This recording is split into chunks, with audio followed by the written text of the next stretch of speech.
Warhammer x LOTM, The Black Emperor by Jiao Chao Mo. Chapter 476-500. The 47th Archon lands Mars archaeological mission. On the 12th day of arriving at the Fortress of Vigilance, Archon, who was buried in a sea of data, found Ning Lu. My lord, I have reviewed all the data in the database and have found a way to activate the Doom weapon. However, the structural diagram is missing. It would take 4 years to disassemble it. I think it's possible that the people who created this Doom weapon didn't want future generations to build such a dangerous weapon again.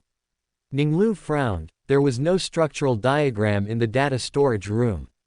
He then thought that Abaddon ultimately didn't take the Void Claw and only removed critical parts, perhaps because he and the fallen angels hadn't found the structural diagram. I understand. Organize the data and send it to me. I will find a solution.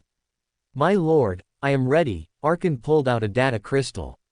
This contains the critical information about the Void Claw that I've organized. He then left. If the Omniscia said he had a solution, he definitely did. After Archon left, Ning Lu inserted the data crystal into the playback device and quickly browsed through it. Even though he was not a professional diviner, he knew that the more secret and unknown the mysteries of divination were, the higher the difficulty. The more information one possessed, the higher the probability of successful divination. Divining a star system map only required incomplete information, but divining the structural diagram of a Doom weapon was different. After one quick read, the Gene Seed Primarch's superhuman brain had already memorized all the information. Ning Lu took out the divination dice from his waist, and the information about the Void Claw flashed rapidly in his mind. Open black lens bracket. The Void Claw does not fire physical missiles. The energy stream it emits bypasses all types of force fields and obstacles, causing spacetime to fracture. The fractured spacetime energy is transmitted to a preset coordinate, opening a tiny singularity that releases destructive power similar to a black hole effect. Black holes can be artificially created to sufficiently distort spacetime continuity and trigger gravitational anomalies. When the Void Claw operates at maximum power, it can create a phenomenon with the gravitational collapse effect of a black hole, leading to a star system scale astronomical catastrophe. Close black lens bracket. After silently reciting it 11 times, he threw the divination dice in his hand. The triangular prism tumbled several times in the air before falling. The moment it landed in Ning Lu's open hand, a magnificent vision unfolded before his eyes. Silver robots were connected by dense pipelines. Ning Lu took out a blank data crystal and recorded the structural diagram of the Void Claw in it. After confirming its accuracy, he found Archon. The robots in the control room had lit up, and Archon was at the central control console, his hands flying across the operating panel. Ning Lu walked up to Archon and handed him the data crystal. The structural diagram of the Void Claw. Archon's eyes widened, and he thought to himself. Open black lens bracket. How is this possible? Only 6.5 hours have passed. Close black lens bracket. Archon immediately inserted the data crystal into the data servitor and quickly inspected it. When he saw the perfect creation, every pipeline and every rune inside, he felt as if he had experienced a Big Bang. Archon saw the beautiful and perfect structure of the Void Claw, the ultimate manifestation of the God of all machines' mystery. His mind was in turmoil, knowledge boiled, and common sense was overturned. Open black lens bracket. How could the structural diagram of a Doom weapon be mastered in 6 hours? No one can do it. Close black lens bracket. A thought, like lightning, cleaved through Archon's chaotic thoughts. Open black lens bracket. Lord Ning Lu is the Omniscia. Only he can do it. Close black lens bracket. Archon, who had become a true savant, calmed his emotions. After opening his eyes, he looked at Ning Lu with reverence. My lord, by your great power, I have mastered the key to the Void Claw. I can transfer it from the fortress to the battleship. I believe that soon, we will be able to create more Doom weapons to serve you. Ning Lu nodded in satisfaction. From Archon's attitude and choice of words, it was evident that he had completely replaced Huang Laohan in his heart. After 60 work cycles, the people of Vigilance Star were astonished to find that the Volian sandstorm vortex, which had been swirling in the sand sea for thousands of years, had disappeared for the first time. Upon hearing the news, Boiro Agamemnon immediately dispatched a large number of his subordinates to explore the sandstorm area. 15 work cycles later, he received a report. What? The Order Shadows forbids anyone from entering. Lord Ning Lu arrived here not long ago, and the Volian sandstorm vortex disappeared out of thin air. This must be Lord Ning Lu's doing. What immense power! Lord Ning Lu's image in Boiro's mind became clearer. Before, he only knew that the Gene Seed Primarch was invincible, but it had always been somewhat vague. When he received an order from the original body servant a day later, requesting Vigilance Star's production capacity to obey Sage Arkan's deployment, he did not hesitate and immediately accepted. With the assistance of the Chief Forgemaster, Arkan mobilized the production capacity of Soul-Seizing Star, Vigilance Star, and its satellite, New Bright Star, completing the magnificent project within 5 Terra months. In the central area of the top of the Worthy Shadow, a magnificent fortress was erected, the second tallest building on the Rongguang Nuwang class battleship, its apex only lower than the base of the Primarch's palace. Before Ning Lu ordered the ship to set sail and return to Vostronia, he specifically met with Arkan. Arkan, you will depart tomorrow and return to Mars. No, Arkan immediately said, please allow me to follow you. Arkan, I fully understand your loyalty, but I have a mission for you. Upon hearing that the Omniscia had a mission for him, Arkan's disappointment at not being able to follow the holy light subsided. My lord, please command. Mars has dangerous underground catacombs and technological vaults, hiding lost standard construction templates, lost creations, and technologies. Your mission is to find them. A calm Arkan also remembered his original plan. He had intended to follow the space dwarf on a planetary towing journey, then return to Mars to begin excavation. I understand. I will definitely complete the sacred mission you have entrusted to me. Ning Lu thought of Arkan leading a team into the Great Library of Mars to search for operational STC databases. This expedition became the most fruitful STC recovery operation during the Great Crusade. Arkan not only found blueprints for the Land Raider main battle tank, the Land Crawler multi-purpose heavy engineering vehicle, and the Mars Universal Land Engine, but also rare anti-gravity plate technical data for the Land Speeder. All these pieces of equipment were named after his surname. He looked at the archaeologist and spoke. Your first stop is the Great Library of Mars, where you will find lost secrets. In this process, you will master the power I bestow upon you. I understand. I will not disappoint you, Arkan said solemnly. I will send a frigate and 5 tech sergeants to accompany you. As soon as you make a discovery, you will report it to me through prayer. Your will be done. Arkan accepted the command. Having been isolated, he did not have many subordinates. Although the tech sergeants could not pass certification to enter the core area, their help would make the exploration more efficient. Chapter 477, Order Shadows, the most numerous legion. In the 11th Terran month of 861, Vostronia, Primarch's office in Shadow Keep. Ning Lu convened a meeting to understand the current situation of the legion. Chief Apothecary Mikel was the first to report. My lord, I have tested the 500 gene seeds you previously gave me and found no differences. I used them to perform modification surgeries on candidates from 5 battle groups. The fastest among them have already completed 3 modification surgeries, and their bodies and success rates are all within the normal range. Ms. Malina Scala and her doctors also participated in this process, and there were no abnormalities. Malina noticed the Black Emperor's gaze on her and also spoke. My lord, I tracked and investigated 100 candidates. 89 of them passed the modification surgery, 6 rejected the second heart implant, and 5 did not complete the second and third modification surgeries. There were no abnormalities throughout the entire modification process. The candidates who failed the modification also survived and are being trained as auxiliary army. Benefiting from the elixirs developed by Mikel and taught to the apothecaries, the candidates' rejection rates were extremely low, and the success rate of the modifications was even higher than that of legions like the Ultramarines. Even those who failed the surgery survived with the help of the doctors and joined the auxiliary army. Because they received different degrees of modification, they were generally stronger than other auxiliary army soldiers. Compared to other legions, most of the failures would die on the spot, and most survivors were transformed into servitors. The best outcome was only to become a servant, so they were much luckier. Ning Lu nodded slightly, thinking that this way, the corrosion gene seed plan could be attempted. The impending Second Randan War was an opportunity.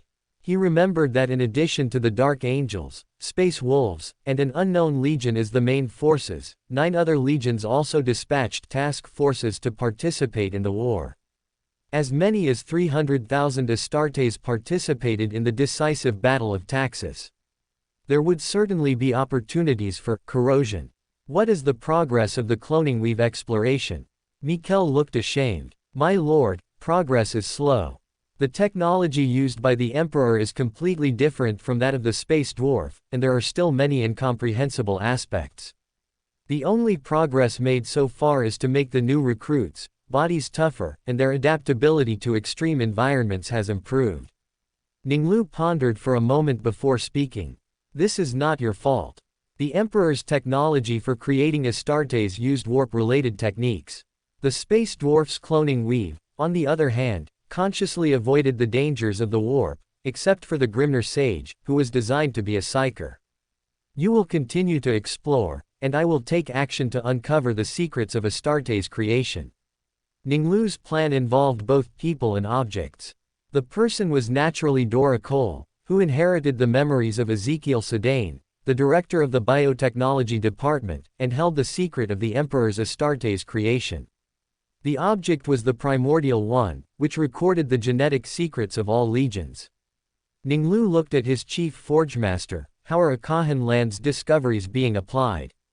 Arkan, who became an archaeologist, completed the exploration expedition of the Great Library of Mars in just over 2 years.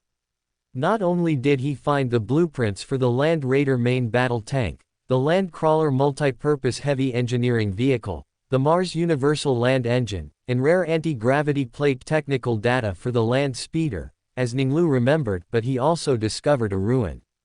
The Land Raider main battle tank production line has been established on Firestorm Star and has begun large-scale manufacturing.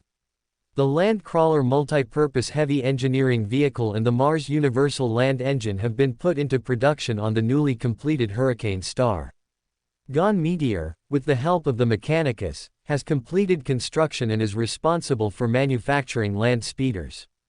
After a brief thought, Ning Lu decided to allow Arkan to publicly announce the 4 discoveries named after him in his memory. These widely applicable pieces of equipment, once appearing on the battlefield, would be difficult to keep secret. Other Astartes legions, and even the Custodes, also had demands, and trying to monopolize them would inevitably face considerable pressure. At the same time, Arkan's position in the Mechanicus should also be elevated, and Ning Lu believed this would bring greater benefits. Arsena, Arkan is not good at negotiation. You organize a team composed of lawyers, students of ratiocination, and other members of the royal court to provide him with support. Arkan, who originally regarded the Emperor as the Omniscia, would unconditionally dedicate his discoveries to the Imperium. Now that he was corrosion, he naturally had to follow Ning Lu's will. Ning Lu naturally would not give things to the Jiao Lao for free, he wanted to exchange them for sufficient resources. Thinking of the upcoming Great War, he asked the chief forgemaster. Are there any new developments in other weapons and equipment? The Lord Hunter suite has made progress after the previous experiments in Gardinal. Malevalis and I have designed it specifically for Viscounts and Barons. The chief forgemaster felt that too many things were being pushed forward simultaneously recently. After Malevalis also became an artisan, he completely surpassed him in armor manufacturing and spoke. Malevalis is now mainly responsible for this work. He once made armor for Lord Horus Lupercal, assisted Lord Ferrus Manus in completing armor, and was a key research and development member for the Iron Rider Terminator armor. I believe he should lead the armor manufacturing work. Good, Ning Lu granted the chief forgemaster's request, thinking to himself. Open black lens bracket. It's time for more specialized division of labor, close black lens bracket. After several seconds of thought, he spoke. Gabriel will serve as the Master of Ordnance, primarily responsible for armored vehicles and other equipment. Wojciech Burek will serve as the Chief Quartermaster, assisting Arsena in coordinating the production capacity of various territories to meet the Legion's needs. Ryan Ramirez will serve as the Void Master, responsible for artificial war satellite development, Star Fortress improvements, and Void ship manufacturing. Malavalis will serve as the Armor Master. Arkan will temporarily not oversee affairs, but will be responsible for exploration and excavation on Mars. You will oversee all affairs, primarily responsible for confidential project development. The Chief Forgemaster noted the Black Emperor's division of labor and continued to report. In terms of weapons, the greatest progress is that, relying on your data, we have mastered the lost Imperial shockwave technology. Regarding the Void Claw, I have developed experimental equipment by combining the structural diagrams and Arkan's data records, but the effective range is only 25 kilometers. Very good, the Void Claw would cause a star system level disaster and is not suitable as a conventional weapon. The Void Claw was only the last resort in the arsenal to deal with threats like the Randan. He did not want to turn his territories into ruins. Manufacture 5 experimental pieces of equipment, deploy them, and record the data. Ning Lu decided to deploy them on future battlefields. As you command. After Rosicky finished his report, Ning Lu turned his gaze to Arsena Dun, and the silver-haired original body servant immediately spoke. Following your command, 15 Ramirez-class star forts have been assembled, with 5 at Calamity Gate, and 5 each in Sepra Mundi and the Vostronia star system. Considering that the Randan would deploy more than 12 artificial war satellites in the Second Randan War, and he had many strategic nodes to deploy but would not face the Randan alone, he had prepared 15 Ramirez-class star forts in advance to deal with the threat. As of the consolidated report in October, the Legion has a total of 285,100 personnel. Among them, the most numerous is the 11th Battle Group, with 33,000 personnel. The least numerous is the 12th Battle Group, with 17,200 personnel. Upon hearing this, Ning Lu silently thought. Open black lens bracket my Order Shadows, is the most numerous legion.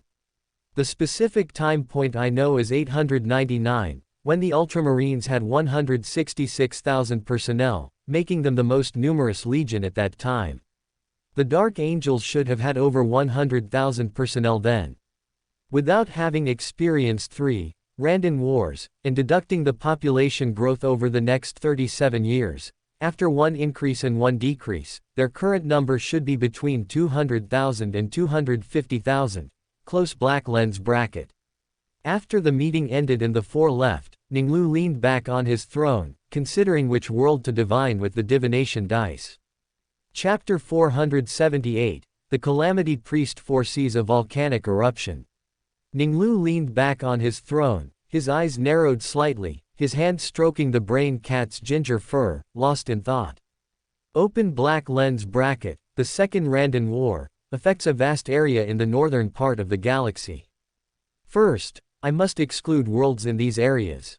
Although not all will be engulfed in war, I don't know all the affected worlds. Resources invested in these worlds might be destroyed by war, or they might be occupied by my legions, wasting divination opportunities. I must also exclude worlds that require a large deployment of troops and long-term conquest. A new front should not be opened at this time. Close black lens bracket. After considering the criteria for exclusion, Ning Lu then thought about the Legion's needs. Open black lens bracket. After the war with Randan, the Legion's numbers will inevitably be affected. This should be a suitable world for recruitment. Ideally, it should also be a world that can be quickly subdued and integrated. Close black lens bracket. Suddenly, a name stood out in Ning Lu's mind, Ventilian. Ventilian was in the southeastern part of the galaxy and could not be affected by the war. Ventilian, like Tanis, had a proud military culture, with a long history of dueling that could be traced back to before the founding of the empire. Few Ventilian nobles would risk dishonor by abandoning their military service. In Ning Lu's memory, those who passed the Lava Lake Trial, an underground coming-of-age ritual, had enough wealth to buy their way out of the astral world army a dozen times over. Yet, they voluntarily enlisted, carrying fine weapons. As Ning Lu thought of this, he made his decision. After leaving Jushin's spear on the weapon rack, he returned to his residence, then, with a thought, arrived in the third spatial layer of the Nation of Disorder. Information about Ventilian that Ning Lu knew flashed quickly through his mind. Open black lens bracket limit star territory, gem world, Ventilian. Ventilian produces a large number of rare gems, which are of great value for both manufacturing and research. Close black lens bracket. After all the information Ning Lu knew about Ventilian flashed through his mind, he silently chanted in his heart. Open black lens bracket star chart from Carium Gate to Ventilian. Star chart from Carium Gate to Ventilian. Close black lens bracket. After chanting 11 times, he threw the divination dice in his hand. After recording the star chart into a data crystal, Ning Lu returned to the real world. Through a psychic link, he shared the information about Ventilian with John. The Calamity Priest's home in Shadow Keep was much more spacious than the cramped cabin of the Wenquan Shadow. 2 of the 5 rows of bookshelves were filled with divination books, and the other 3 were packed with data slates. On his divination table, a crystal ball, pendulum, and tarot cards were neatly arranged. John grabbed a quill pen and quickly wrote on high-quality parchment, then swiftly scanned it before comfortably reclining on the leather sofa. Immediately, a scene flashed in John's mind. A lava lake erupted, and dozens of nobles were engulfed by the soaring magma. Thousands of nobles ran upwards in terror, escaping the spreading lava. The Calamity Priest's divination ability had not fundamentally improved compared to the robot, but his spirituality had increased both as a lucky one and at his current stage. The Calamity Priest's higher inspiration compared to other pathways allowed him to accurately grasp the situation on Ventilian. Ning Lu immediately knew through the psychic link that the Calamity Priest had accurately foreseen a volcanic eruption on Ventilian during the coming-of-age ceremony 2 months later. He immediately realized this was an opportunity to quickly win the hearts of the Ventilian people. Well done, you successfully foresaw the disaster. John immediately felt as if something was melting inside him. Ning Lu arrived in the 4th spatial layer. Considering Ventilian's dueling culture and the situation of each battle group, he decided to grant this world to the 8th battle group. He extended his spirituality, confirmed that no one was around Thierry Vieira, and then pulled the Night Lord into the Nation of Disorder. How is your battle group currently? Thierry quickly recovered from the momentary daze of being suddenly pulled into the mysterious realm. He spoke. My lord, according to your command, half of the battle group's forces, 15,800 men, are assembled at Kasai. A Ramirez-class star fort has been deployed at Kasai, guarding the warp gates to Vostronia and Carium Gate. Ning Lu used telekinesis to send a data crystal to Thierry. Lead 5,000 men to Ventilian, as recorded in the data crystal. It will be your battle group's new recruitment world. Ventilian is remote, you must keep this world hidden. Thierry took the data crystal and said gratefully. Thank you, my lord. I will obey your will and conceal Ventilian. Compared to his achievements and reputation in the Empire, Thierry valued his position in the royal court and the Black Emperor's thoughts more. 2 Terra months later, the noble coming-of-age ceremony on Ventilian will encounter a lava eruption. If you issue a warning in advance, you will win their support. After Ning Lu finished speaking, he sent Thierry back to the Blade. Upon returning to his flagship, Thierry immediately issued orders, and the fleet set sail. The 8th Battle Group's fleet, passing through the Warp Gate, arrived at Carium Gate after a 5-week journey. Subsequently, the fleet was projected through the Carium Gate, which repaired the 5th pair of space stations, taking only 4 weeks to travel from the northeastern Obscurus sector to the eastern edge of the Limit Star territory. This star territory had not yet been trodden by an Imperial fleet. After a full channel broadcast, Thierry received a reply from Ventilian. The ruling noble alliance invited them to the surface. First Company Captain Bu Wuka was left by Thierry to command at Kasai. He left 2nd Company Commander Yerger to command the fleet and boarded a Skyhawk shuttle with 1st Company Captain Pierre Wright. The black Skyhawk shuttle had the Legion's emblem painted on its right side and a blade, symbolizing the battle group, on its left. Pierre wore a psychic longsword, meticulously forged by a Kaiser Tech sergeant, at his waist. Even relative to an Astarte's superhuman physique, it was a longsword. 1/5 of the blade was above his waist, and the rest hung down, extending past Pierre's knee.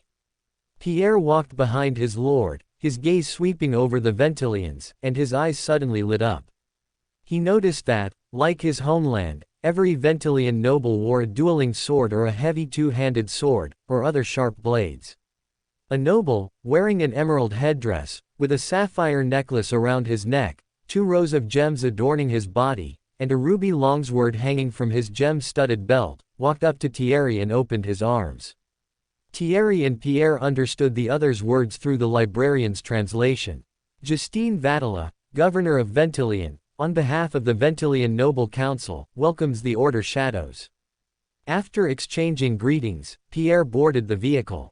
As the vehicle moved, Pierre noticed that unlike Kasai, where everyone wore swords, not every Ventilian did. Ordinary citizens walking in the city were all adorned with 1 or 2 small gems but did not carry weapons. Only nobles all wore swords. The vehicle stopped in front of a magnificent palace. Pierre and the others walked into the palace amidst music. He found that the palace had 14 floors, with tens of thousands of nobles seated within. He couldn't help but think silently, open black lens bracket Ventilian is richer than Kasai, containing a large number of gems, capable of supporting many nobles. The nobles in the palace might only be a part of them. Close black lens bracket. Pierre ascended the splendid steps and took a seat in the center of the palace. Delicacies and fine wine were served by attendants. The banquet lasted for 2 days. In a harmonious atmosphere, the Night Lord, through the librarian, answered every question the Ventilian nobles had. The nobles understood Lord Ning Lu's philosophy and requirements and decided to accept the governance of the Order Shadows. As the celebratory banquet drew to a close, Justine, who had just learned a few daily phrases, smiled and slowly said to the Night Lord, "Lord, 4 days later, we will hold the underground coming-of-age ceremony. We would like to invite you and the Order Shadows to participate." Justine, this year's coming-of-age ceremony cannot be held. The lava lake will experience a magma eruption. After consulting the librarian and understanding Thierry's meaning, Justine frowned. The coming-of-age ceremony was a tradition for Ventilian nobles and an important event for him as governor to win the support of new nobles. Especially at this moment, Ventilian was undergoing a transformation unseen in a millennium. They would change from an independent nation to the territory of Lord Ning Lu. Justine's smile vanished, and he said seriously, "Are you sure? This is very important to Ventilian." Chapter 479, Winning the Loyalty of the Ventilian Nobles. "I'm certain," the Night Lord declared emphatically. Thierry Vieira had no doubt about the Black Emperor's words. Many nobles in the palace, having understood their conversation, began to discuss it amongst themselves.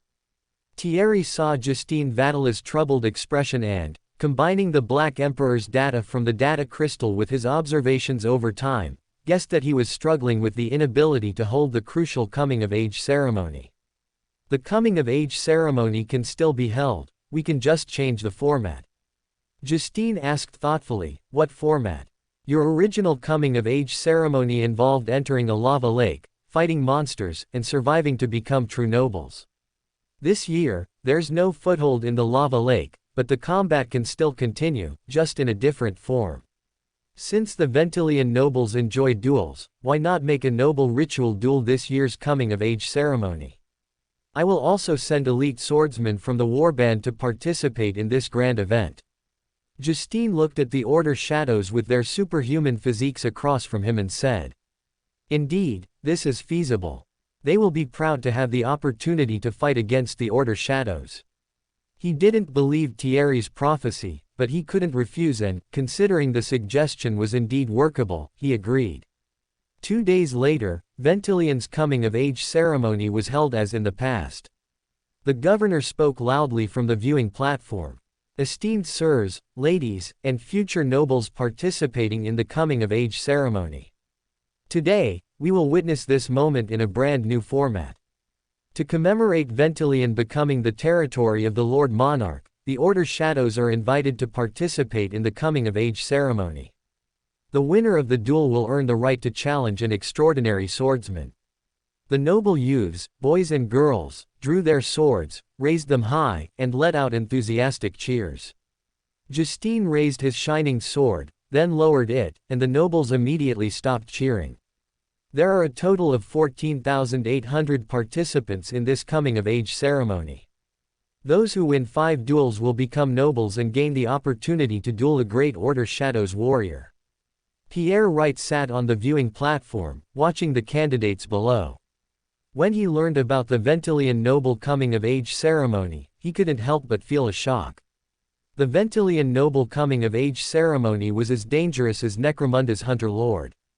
Traversing the lava lake was already perilous, let alone fighting various dangerous monsters within it. Now he saw the noble youths, boys and girls, below, each one physically robust. Fine food and wine had not turned these nobles into gluttons, each of them had clearly undergone long-term combat training. Open black lens bracket at most, only 925 will ultimately become nobles. What a strict standard. The pass rate is similar to the lava lake test, the only difference being that those who don't pass won't die. Those who pass will be excellent warriors. Although their age is not suitable for becoming Legion warriors, they will be excellent auxiliary army, the first recruits of the Ventilian noble army, close black lens bracket. As Pierre pondered, Justine had already finished his address. Pierre looked down with interest, his superhuman vision allowing him to take in the situation of 45 dueling platforms simultaneously. He saw pairs of nobles, right hand holding a sword with arm bent forward, sword tip angled towards the ground, while their left hand saluted their chest. Pierre saw that some Ventilian nobles eagerly charged forward, their thumb and forefinger controlling the direction of the sword tip, their middle finger, ring finger, and pinky pressing tightly on the hilt. While running, their center of gravity was between their feet, body slightly leaning forward, ready to launch a charged attack at any moment.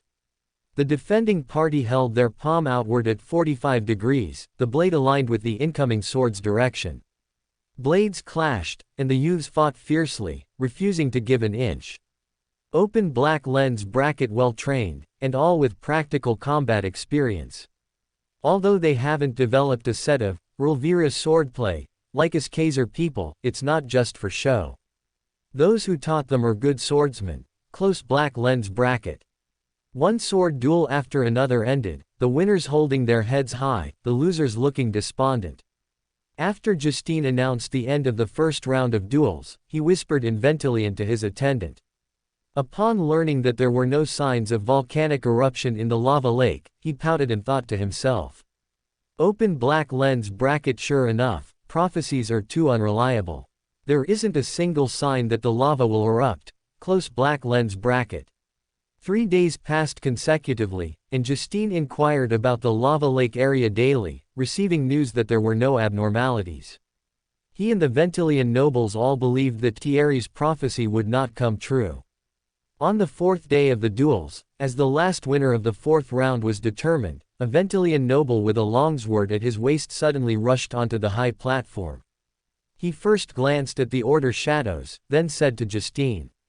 Governor, the lava lake where the coming-of-age ceremony is held has erupted. What? Justine and the surrounding nobles exclaimed in unison, their eyes widening as they looked at the Order Shadows. Thierry calmly said, I already said that a volcanic eruption was inevitable. On the 6th day of the coming-of-age ceremony, the newly appointed official nobles who had earned the right to fight the Order Shadows gathered excitedly around the dueling platform.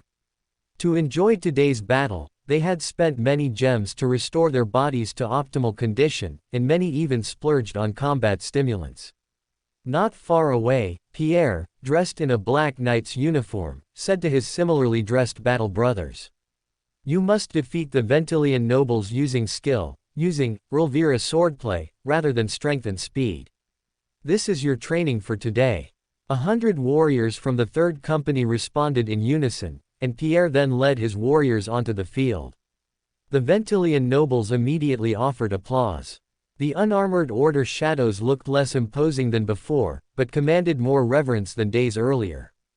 The challenge immediately began. After injecting the high-grade combat stimulant, obtained with 80 gems, the young Ventilian noble felt his body brimming with power. He shouted excitedly, swinging a heavy greatsword with one arm, and charged towards the Order shadow opposite him. The Kaiser-descended Order shadow calmly drew his longsword, injecting his faint psionic energy into the blade, causing it to ignite. The energy-filled blade was raised horizontally, blocking the noble's swift attack. He didn't continue to apply force, instead ducking to the left, then leaping up, slashing downwards diagonally from right to left. The blade stopped above the noble's head, a flash of electricity, and several strands of hair drifted down. The noble youth was stunned, and the other Ventilian nobles were also stunned. They hadn't expected that an elite Ventilian noble would be defeated by pure swordsmanship in a single exchange. Pierre watched his warriors defeat the Ventilian nobles, first with the Yusa style, and then with the Villabelli style. He then looked at the shocked nobles and said, "Every Kaiser practices the sword from a young age.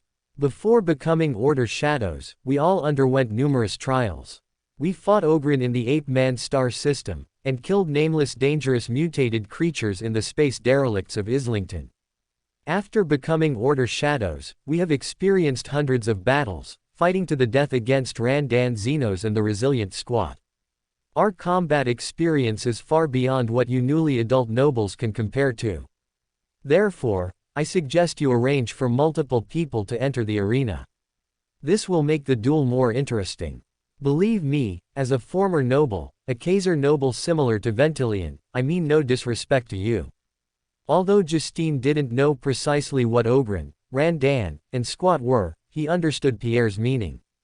After a moment of thought, he loudly announced to the nobles, "You may form your own teams and collectively challenge the Order shadows." After several more crushing defeats, the Ventilian nobles finally realized that the Order shadows could not be defeated individually.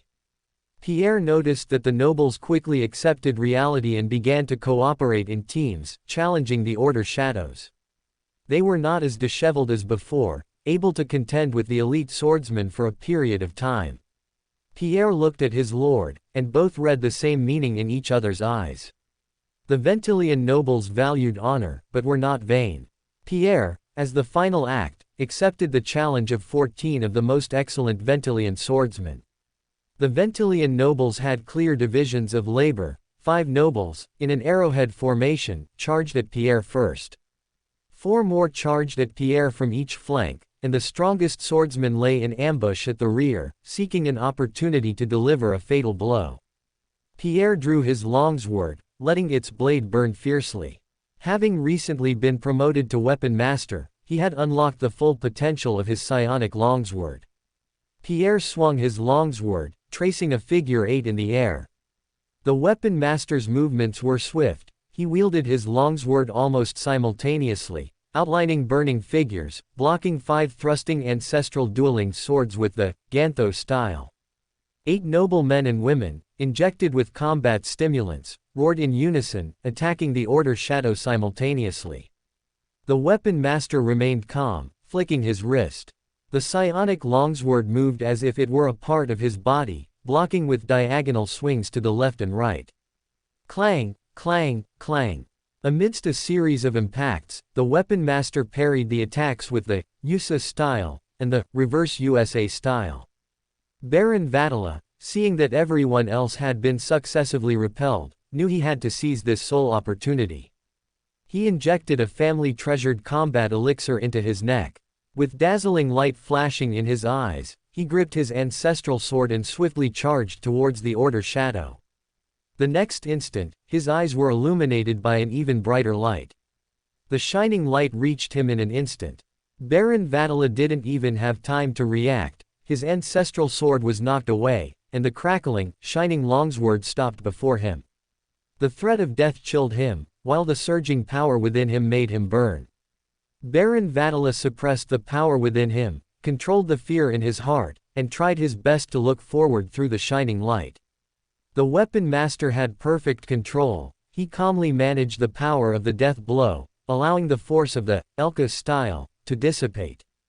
Justine's face turned pale. Seeing his heir unharmed, he breathed a sigh of relief and eagerly announced the end of the challenge. During the subsequent detailed negotiations, the Ventilian nobles abandoned their bargaining and fully accepted all demands made by the Order Shadows. Thierry knew that he had won the loyalty of the Ventilian nobles. Chapter 480 Akahan Land appraises forbidden weapons. March, 862, Mars. In the gloomy underground catacombs, Akahan Land walked with agile steps. His monkey perched on his shoulder, but his pace was swifter than even a tech priest who had undergone mechanical modifications.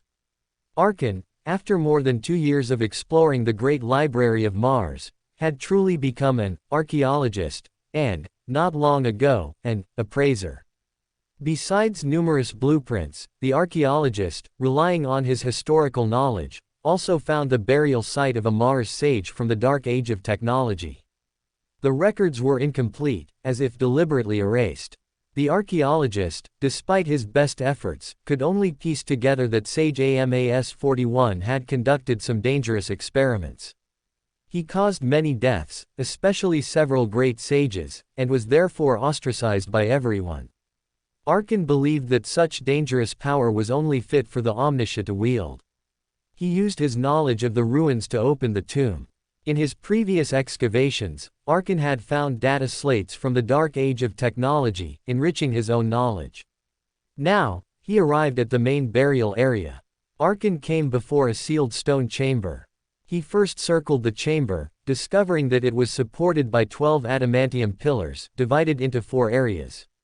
Open black lens bracket the highest burial specifications. This stone chamber is very important to Sage AMAS-41, who is buried here, close black lens bracket. Arkan returned to the entrance of the tomb and observed the sentinels guarding the door. These were autonomous devices created by modifying humans after removing their brain lobes. The sentinel turned its head towards him, and a crimson iris lit up in one of its eye sockets. Arkan inspected it carefully. The synthetic materials used to create the mechanical parts were very strange, with some materials even unfamiliar to him. Open black lens bracket, Dark Age of technology, technical relics allowed him to guard this stone chamber faithfully for thousands of years. He is the only obstacle in my way, close black lens bracket. Arkan slowly approached the sentinel, and the body on the door began to move, emitting a metallic, grating clatter. It leaned forward, and with a piercing shriek, the right video screen lit up, displaying a series of mysterious symbols against a green background. As an experienced Mars archaeologist, Arkan realized he only had one chance, if the runes were entered incorrectly. The Sentinel would activate its defensive array and attack his team. Arkan did not believe he had the luck of the omniscious brain cat. He had to rely on his own abilities to find the runes to open the door. Entering his archaeologist mode, he stared at the 0 to 9 numeric rune keyboard, his brain rapidly spinning. Open black lens bracket from AMAS-41's books and the architectural structure of the tomb. It suggests that the god of all machines holy number 12 was very sacred to him. The password has 12 digits. The composition of 3 and 4, as well as the binary 0 and 1, were important to him, and also 41, which was his chosen personal number. The archaeologist found a series of numbers from the historical relics and arranged them according to AMAS-41's personality. Standing before the rune keyboard, he raised his hand and quickly tapped on it. The cogitator's video screen flickered continuously, and Arkan heard the hum of servo motors starting and mechanical pumps turning, letting out a sigh of relief. The door hummed open, and Arkan immediately walked in. On the laboratory counter, he found the dangerous experimental product. The appraiser carefully looked at the glass grenade. He did not reach out to touch it, but cautiously extended his spirituality. As his spirituality rapidly depleted, information about the glass grenade appeared in the appraiser's mind, and at the same time, he felt something dissolving within his body. The appraiser stared at the glass grenade. He had intuitively sensed the warped brain worm lurking within it. These forbidden weapons, created during the peak of human mastery over physical laws, were specifically designed to attack the soul. They could not only annihilate the physical body but also eliminate its reflection in the celestial realm.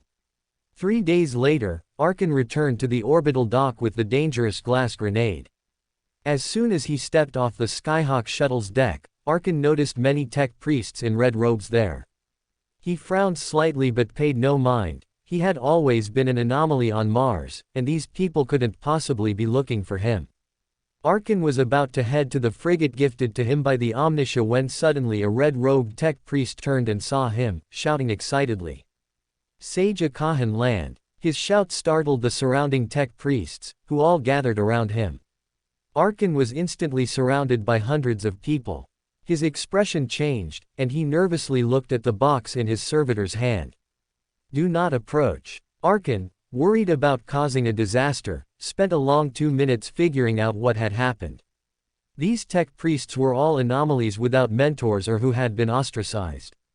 His 4 standard construction templates had shocked the Imperium, including Mars and many other Forge worlds. These tech priests had found the omniscious holy light illuminator and wanted to follow him. Arkan also learned from these people that the chief forgemaster and many secret societies had decided to build him a Mechanicus arc.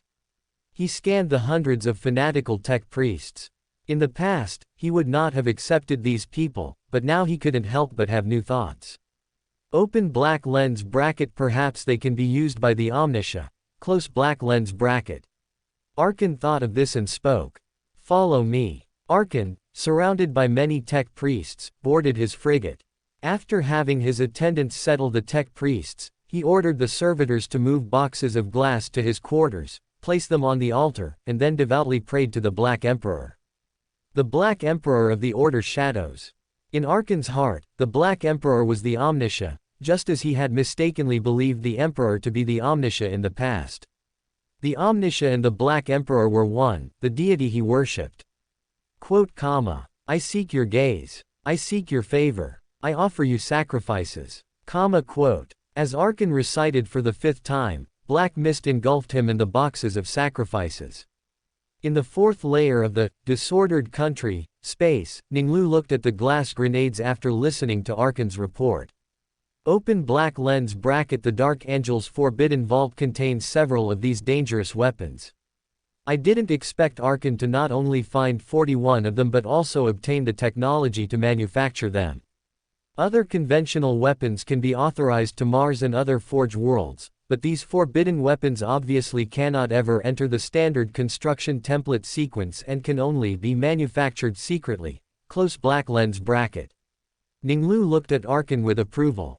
"Well done. All glory to my lord," Arkan said devoutly. "You continue to explore Mars. By appraising ancient relics, you will master the power I bestow upon you," Ning Lu commanded. "Your tech priests will first learn from you and assist you in receiving the Mechanicus arc. The negotiation team will assist you in negotiating with the various Forge worlds. Your will be done." After Arkan received the order, Ning Lu sent him back to the frigate. Upon returning to real space, Ning Lu immediately sent a message to the chief forgemaster. A moment later, Roziki Chek entered the Primarch's office. Ning Lu pushed the data crystal in front of the chief forgemaster and then pointed to the box. "You take a box of glass grenades as reference and secretly manufacture glass grenades in the fortress ship. The others and the finished products are to be sealed in the Wangquan Shadow and the flagships of each chapter. This forbidden weapon can only be used with the simultaneous authorization of at least the chapter master and another baron of the royal court." "Yes, my lord." The chief forgemaster immediately followed the omniscious command to handle the glass grenades. Ning Lu was about to attend to other official duties when he suddenly received a request for an audience from Arsena Dun. A moment later, the original body servant entered the Primarch's office. My lord, the Emperor has called an emergency war council. The forge world of Xana is under siege, the enemy has breached orbital defenses and landed on the surface. Upon hearing this, Ning Lu knew that the Second Randan War had begun. Welcome to Fanfic Audiobook, your go-to place for immersive audiobooks. If you enjoy the content, don't forget to like the video and subscribe to our channel for more amazing stories. And please support the author by link in description. Chapter 481, The Opportunity to Corrode Two Legions. Ning Lu's psychic projection spanned the void, reaching the Golden Palace on Terra. He glanced around, the war council's setup remained unchanged. Huang Laohan had urged Lorgar multiple times, but he still considered spreading faith his mission. Unlike before, the Mars Forge director didn't arrive at the last minute, he was even earlier than Ning Lu. Open black lens bracket because the Randan Xeno-aliens invaded the Forge world of Shayna, and he's eager to seek relief, close black lens bracket. As Ning Lu pondered, Leman Russ's annoying voice rang out. Ning Lu, your warlock boys are getting slower and slower. For this campaign, you can just cheer on the true warriors. The Mars Forge director's hood glowed for a moment upon hearing this. The Space Wolves were a legion he did not want to send to Shayna for support. The brutal slaughter caused by the war dogs would only target enemies, but only ruins would be left wherever the Space Wolves went. He secretly decided in his heart that he must prevent the Space Wolves from being sent to Shayna later. Ning Lu didn't even look at Russ. I don't care, you can make the request.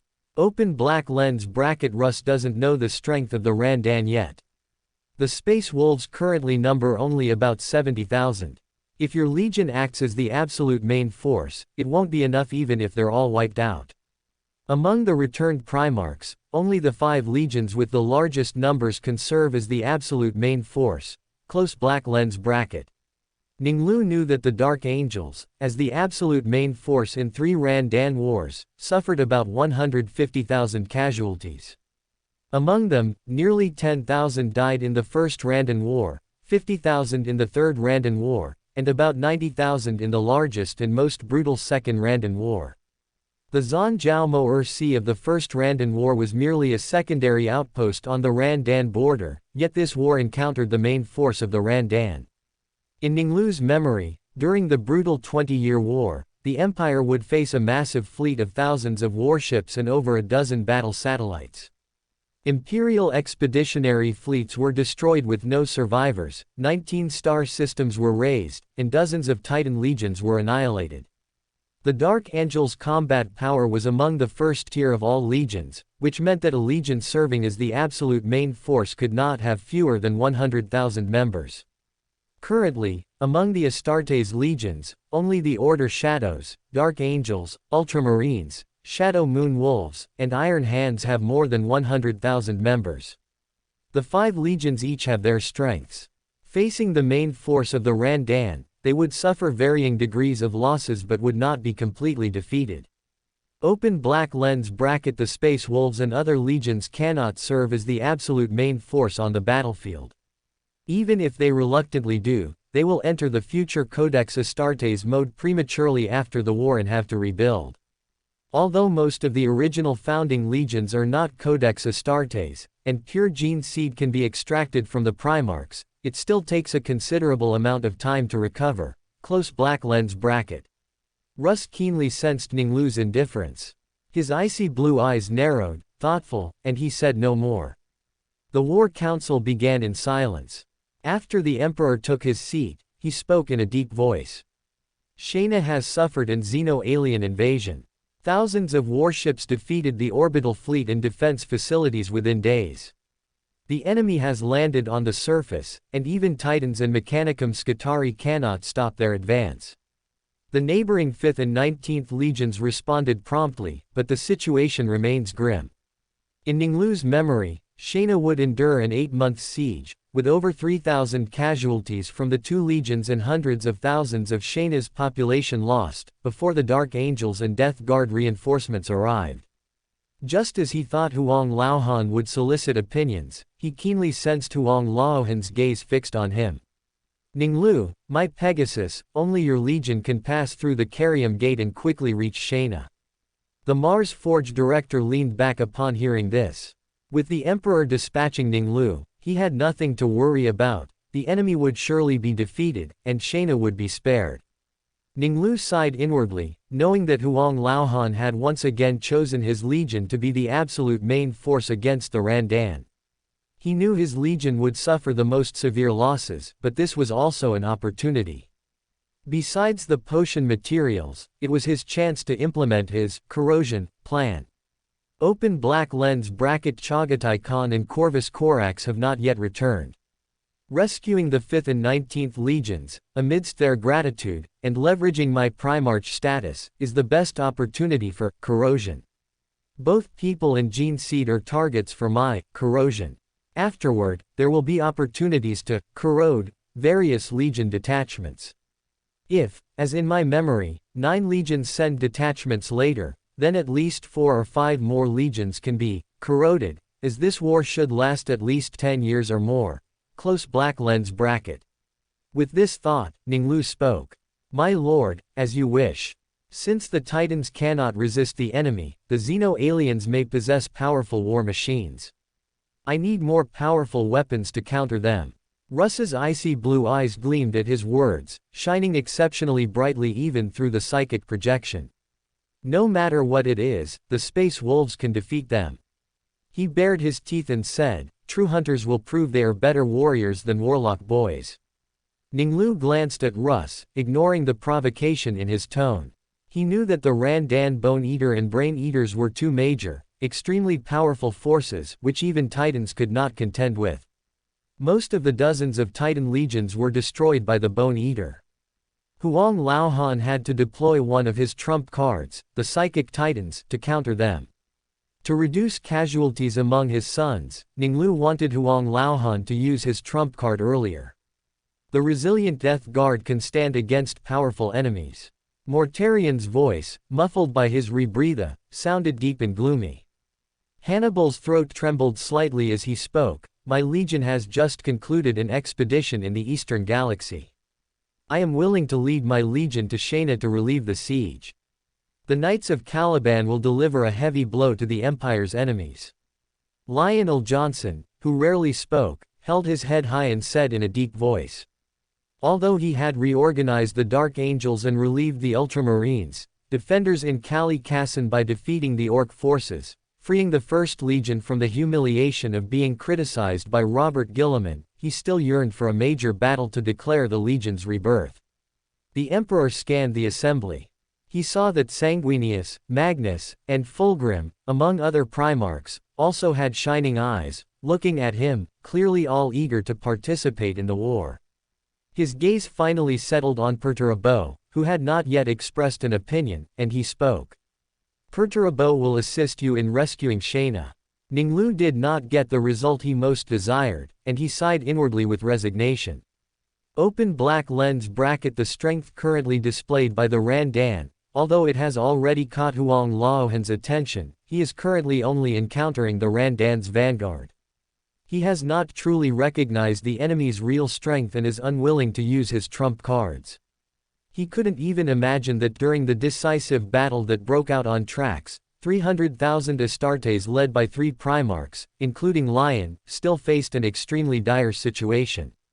He had no choice but to use another trump card, destroying the Labyrinth of Eternal Night and releasing Void Dragon fragments, to win the decisive battle. Close black lens bracket. Perturabo's stony voice broke Ning Lu's thoughts.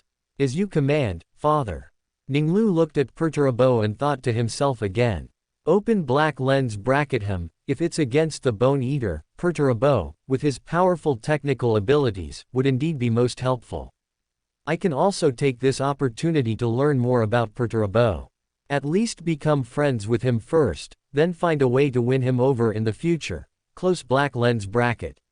Ning Lu knew that even with the Nation of Disorder, winning over a Gene Seed Primarch was by no means easy. He had to find a breakthrough. The War Council then concluded. Just as he was about to return to the Worthy Shadow, he suddenly heard a leaden voice. Ning Lu, wait. Ning Lu recognized the voice as coming from Ferrus Manus.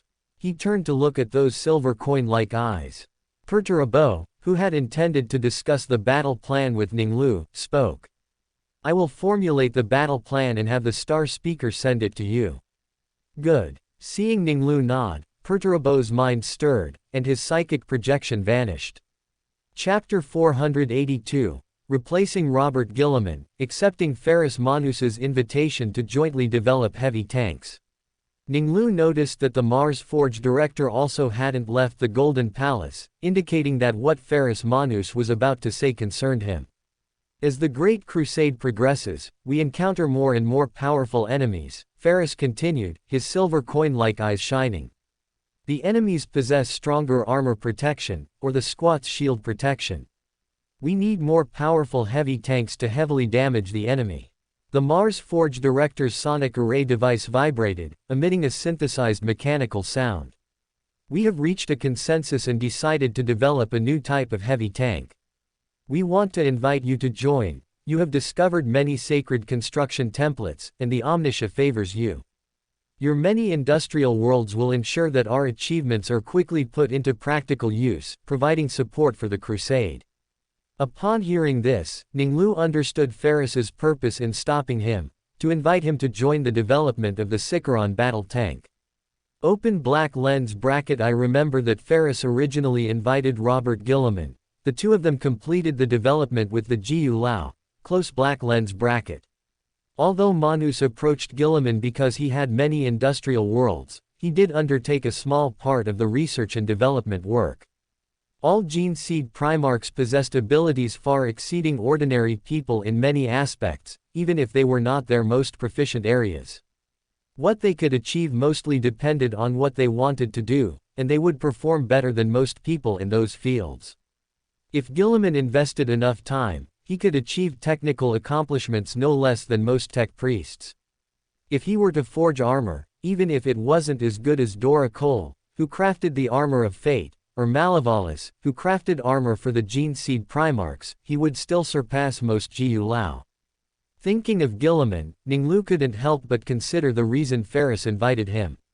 Open black lens bracket him, because the industrial worlds I control, not including those hidden like Gardinal, are far more numerous and productive than Guilliman's. And I have discovered many STCs, so Manus and the Jiao consider me a more suitable partner, replacing Guilliman. Close black lens bracket. Ning Lu knew that the Sicaron battle tank was one of the most advanced armored forces in the Great Crusade arsenal, exclusively for Astarte's use. It was a new type of high-speed tank destroyer developed based on component technology from various STCs, such as the Rhino and Land Raider, to form a comprehensive, multi-layered armored force with the Predator and Land Raider on the battlefield. Ning Lu also remembered that during the Grand Birthday celebration, various legions were still in the process of introducing Sicaron battle tanks, with only the Iron Hands and Ultramarines extensively equipped. Horus used his authority as War Master to ensure that this new tank entered the armories of the legions fighting alongside him before the outbreak of the Civil War. In the future 41st millennium, because neither Primarch told their descendants the secrets of manufacturing, Sicaron battle tanks became rare holy relics, and even the chief forgemasters of various chapters rarely understood their systems. They were forced to remain inoperative for long periods to prevent damage, and their machine spirits were only awakened when needed. Open black lens bracket. To ensure my legion is equipped with Sicaron battle tanks and masters the technology, I should join the research and development. In the future, the Sicaron will become a technology exclusive to the Order Shadows, close black lens bracket. Thinking this, Ning Lu spoke. I accept the invitation. We will jointly develop a new type of battle tank to heavily damage the enemies of the Imperium. The three then initially discussed the division of labor. Ferrus would undertake the core work, and Ning Lu would be responsible for the fewest tasks. He was responsible for 2 modules. One for the secondary weapons mounted on the flanks, and the other for the auspex and various detection systems. After confirming his responsibilities, Ning Lu's mind stirred, and he returned to the worthy shadow. He sent messages to Arsenadun and others, then left the Star Speaker's chapel. A moment later, Ning Lu leaned back on his throne, gazing at the star map. A region in the typing star territory of the western Milky Way was highlighted. The Second Randan War, just as he remembered, erupted on the Forge world Shayna. One problem Ning Lu now faced was whether to deploy one of the 15 Ramirez-class star forts to the Shayna Wesadakesi star system. He had to consider not only winning the Shayna War but also the role of the Ramirez-class star fortress after the war. As a military asset, if not destroyed, it would have at least 3,000 years of lifespan, and Shayna was a powerful Forge world, difficult to subdue. After Shayna was discovered by the rogue traitors Casalida de Anais in 843, it maintained considerable independence due to its powerful strength.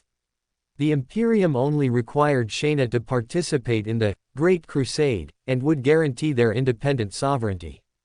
Shayna only dispatched 2 Titan legions, Vulture and Gideon, to participate in the war, fulfilling its obligations.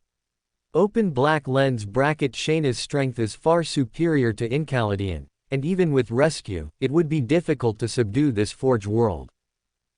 There's no opportunity now, but there will be during the grand birthday celebration. Close black lens bracket.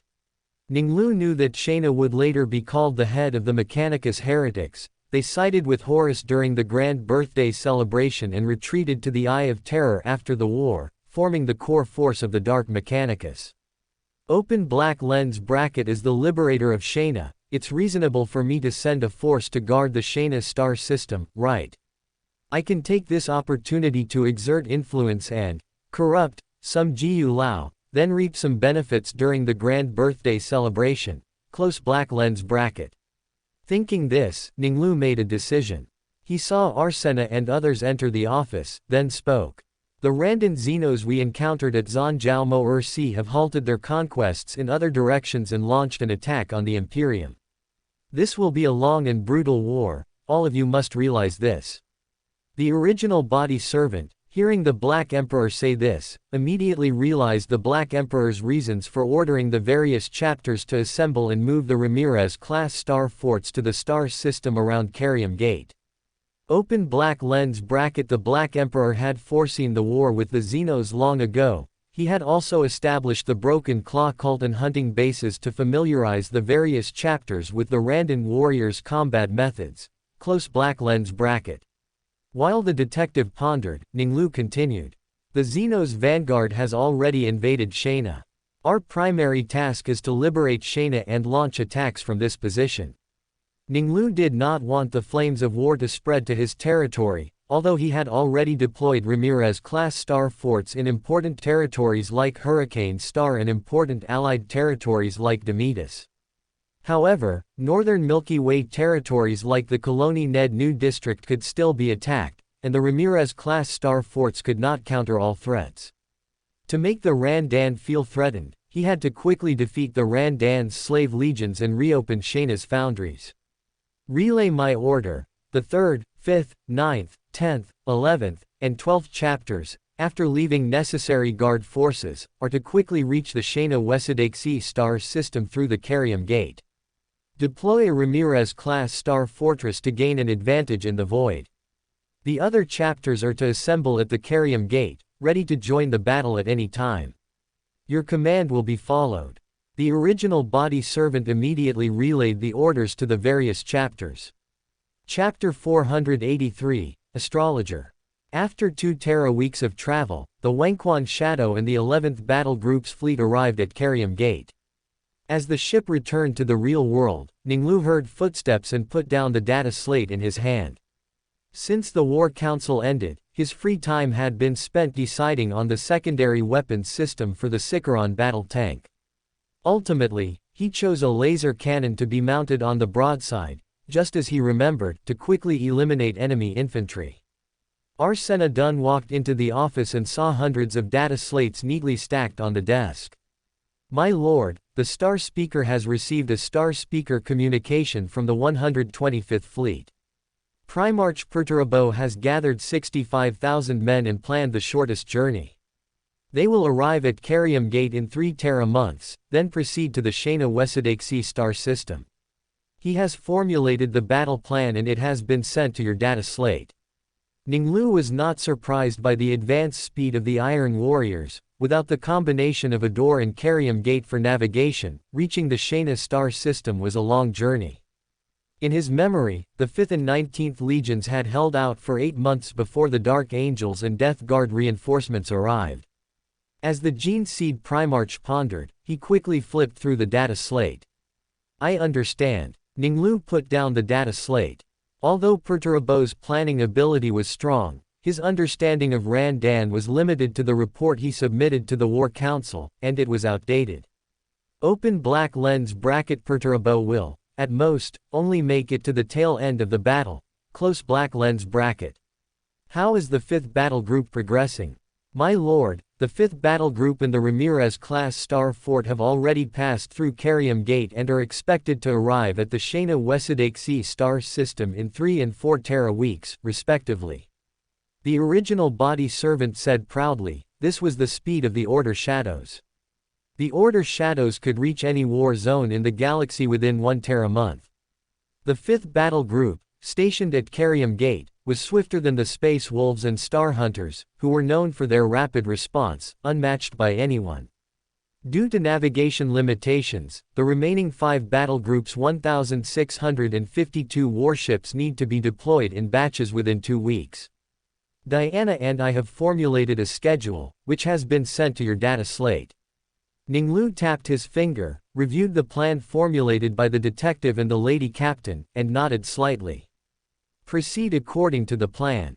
After Arsena left, Ning Lu left the Jushin spear on the weapon rack and returned to his bedroom. With a thought, he entered the 5th spatial layer of the disordered country. Ning Lu came before Slada, the Eldar Szan, whose eyes blazed with a fury that seemed to want to devour him. Slada, I must say, your fighting spirit is strong. Don't expect to get the information you want from here. Slada said in Eldar, his neck held high. Do you know? The special verb forms in Eldar always confuse me. The Eldar Szan looked at the monkey in front of him in confusion, wondering if their primitive language had meanings he hadn't perceived. I have already gained much from you, Ning Lu's eyes flickered. I don't need it from your mouth, I can get it through your mind. You will know if you face your own mind. A complex, multi-layered expression appeared on Slada's face, a reality he was unwilling to confront, and the terror of being exposed. His eyes held a hint of despair, staring at the giant before him as if he were a demon. At that moment, the Gene Seed Primarch's consciousness spread towards Slada's mental door. He saw a slender figure in green armor speaking to Slada. Strike fast, leave no trace, this is the principle of the striking scorpions. Still unable to break through Slada's mental defenses and obtain information about the Eternals and the Esoteric Order, the Gene Seed Primarch continued to probe the mysteries of the striking scorpions. The 4th Terra month of 862. Typing star territory, Wesadakesi Tuli star sector, Shana Wesadakesi star system. One black warship after another from the 5th battle group emerged from the warp point. On the bridge of the Relic-class battleship Star, St. Diago Borgkamp said in a deep voice. Open the void shield. As an astrologer, he could see the stars. After becoming a lord, he moved his command throne to the window. The holographic display table was replaced by a screen, which hung to the left of the command throne. St. Diago looked at the holographic screen. A vast fleet of red warships, like a pack of bloodthirsty sharks, surrounded them. His superhuman brain rapidly processed the situation of both friendly and enemy fleets. There were 825 Randan warships, all disguised as Imperial warship readings, but all had been identified by the battle group's mimic chamber and were being further confirmed for their class. His battle group had dispatched 470 warships this time, more than half the number of the enemy's warships. Because it was stationed at Carium Gate and tasked with supporting various war zones, it only had 20,500 men, making it the 3rd smallest battle group in terms of personnel, yet it had the most ships among many battle groups. St. Diago scrutinized the comms screen on the right. The tech sergeants of the Mimic Chamber had already completed the comparison through the database. The Lord observed the tactical data and issued orders. The Randan Xenos won't expect us to be able to identify their readings. We will seize this opportunity to launch a surprise attack, then scatter into the stars. Turn 514, advance at an incline of 6. The physical space engines of numerous black ships maintained normal power as they traversed the nebula, the soft lights on their bows flickering in the dark void. Due to the use of the mimic chamber, the liaison ships that had been stored in the warehouse were sent out, disguised to contact the Imperium fleet. While the astrologer monitored the progress of the vast fleet, he planned the post-engagement battle on the console. Unlike Percasielny, who preferred to plan battles through the mimic chamber, or other lords who conducted macroscopic coordination from the command throne, Saint Diago preferred to complete his depiction of the stars at the console. A crystal ball slowly rotated to his right, with streams of light passing through it. The astrologer's left hand moved rapidly across the tactical holographic screen, generating sparkling star runes at high speed. He planned the navigation routes for each sub-fleet. Saint Diago felt a slight dissolving sensation within him. He raised his hand and issued another order. Command to all fleets, plan your routes in advance, deliver devastating blows to enemy ships, then retreat into the stars. Saint Diago shifted his attention back to the holographic display. His star had entered firing range but did not open fire immediately, waiting for other warships to reach their designated positions. As the capital ships and frigates slowly increased their kinetic energy, until the star-like light indicating readiness illuminated, Saint Diago issued the order. Initiate Phase 1. The warships of the 5th Battle Group's fleet drew energy from their stern void shields and injected it into their main lances, attacking the marked engagement runes.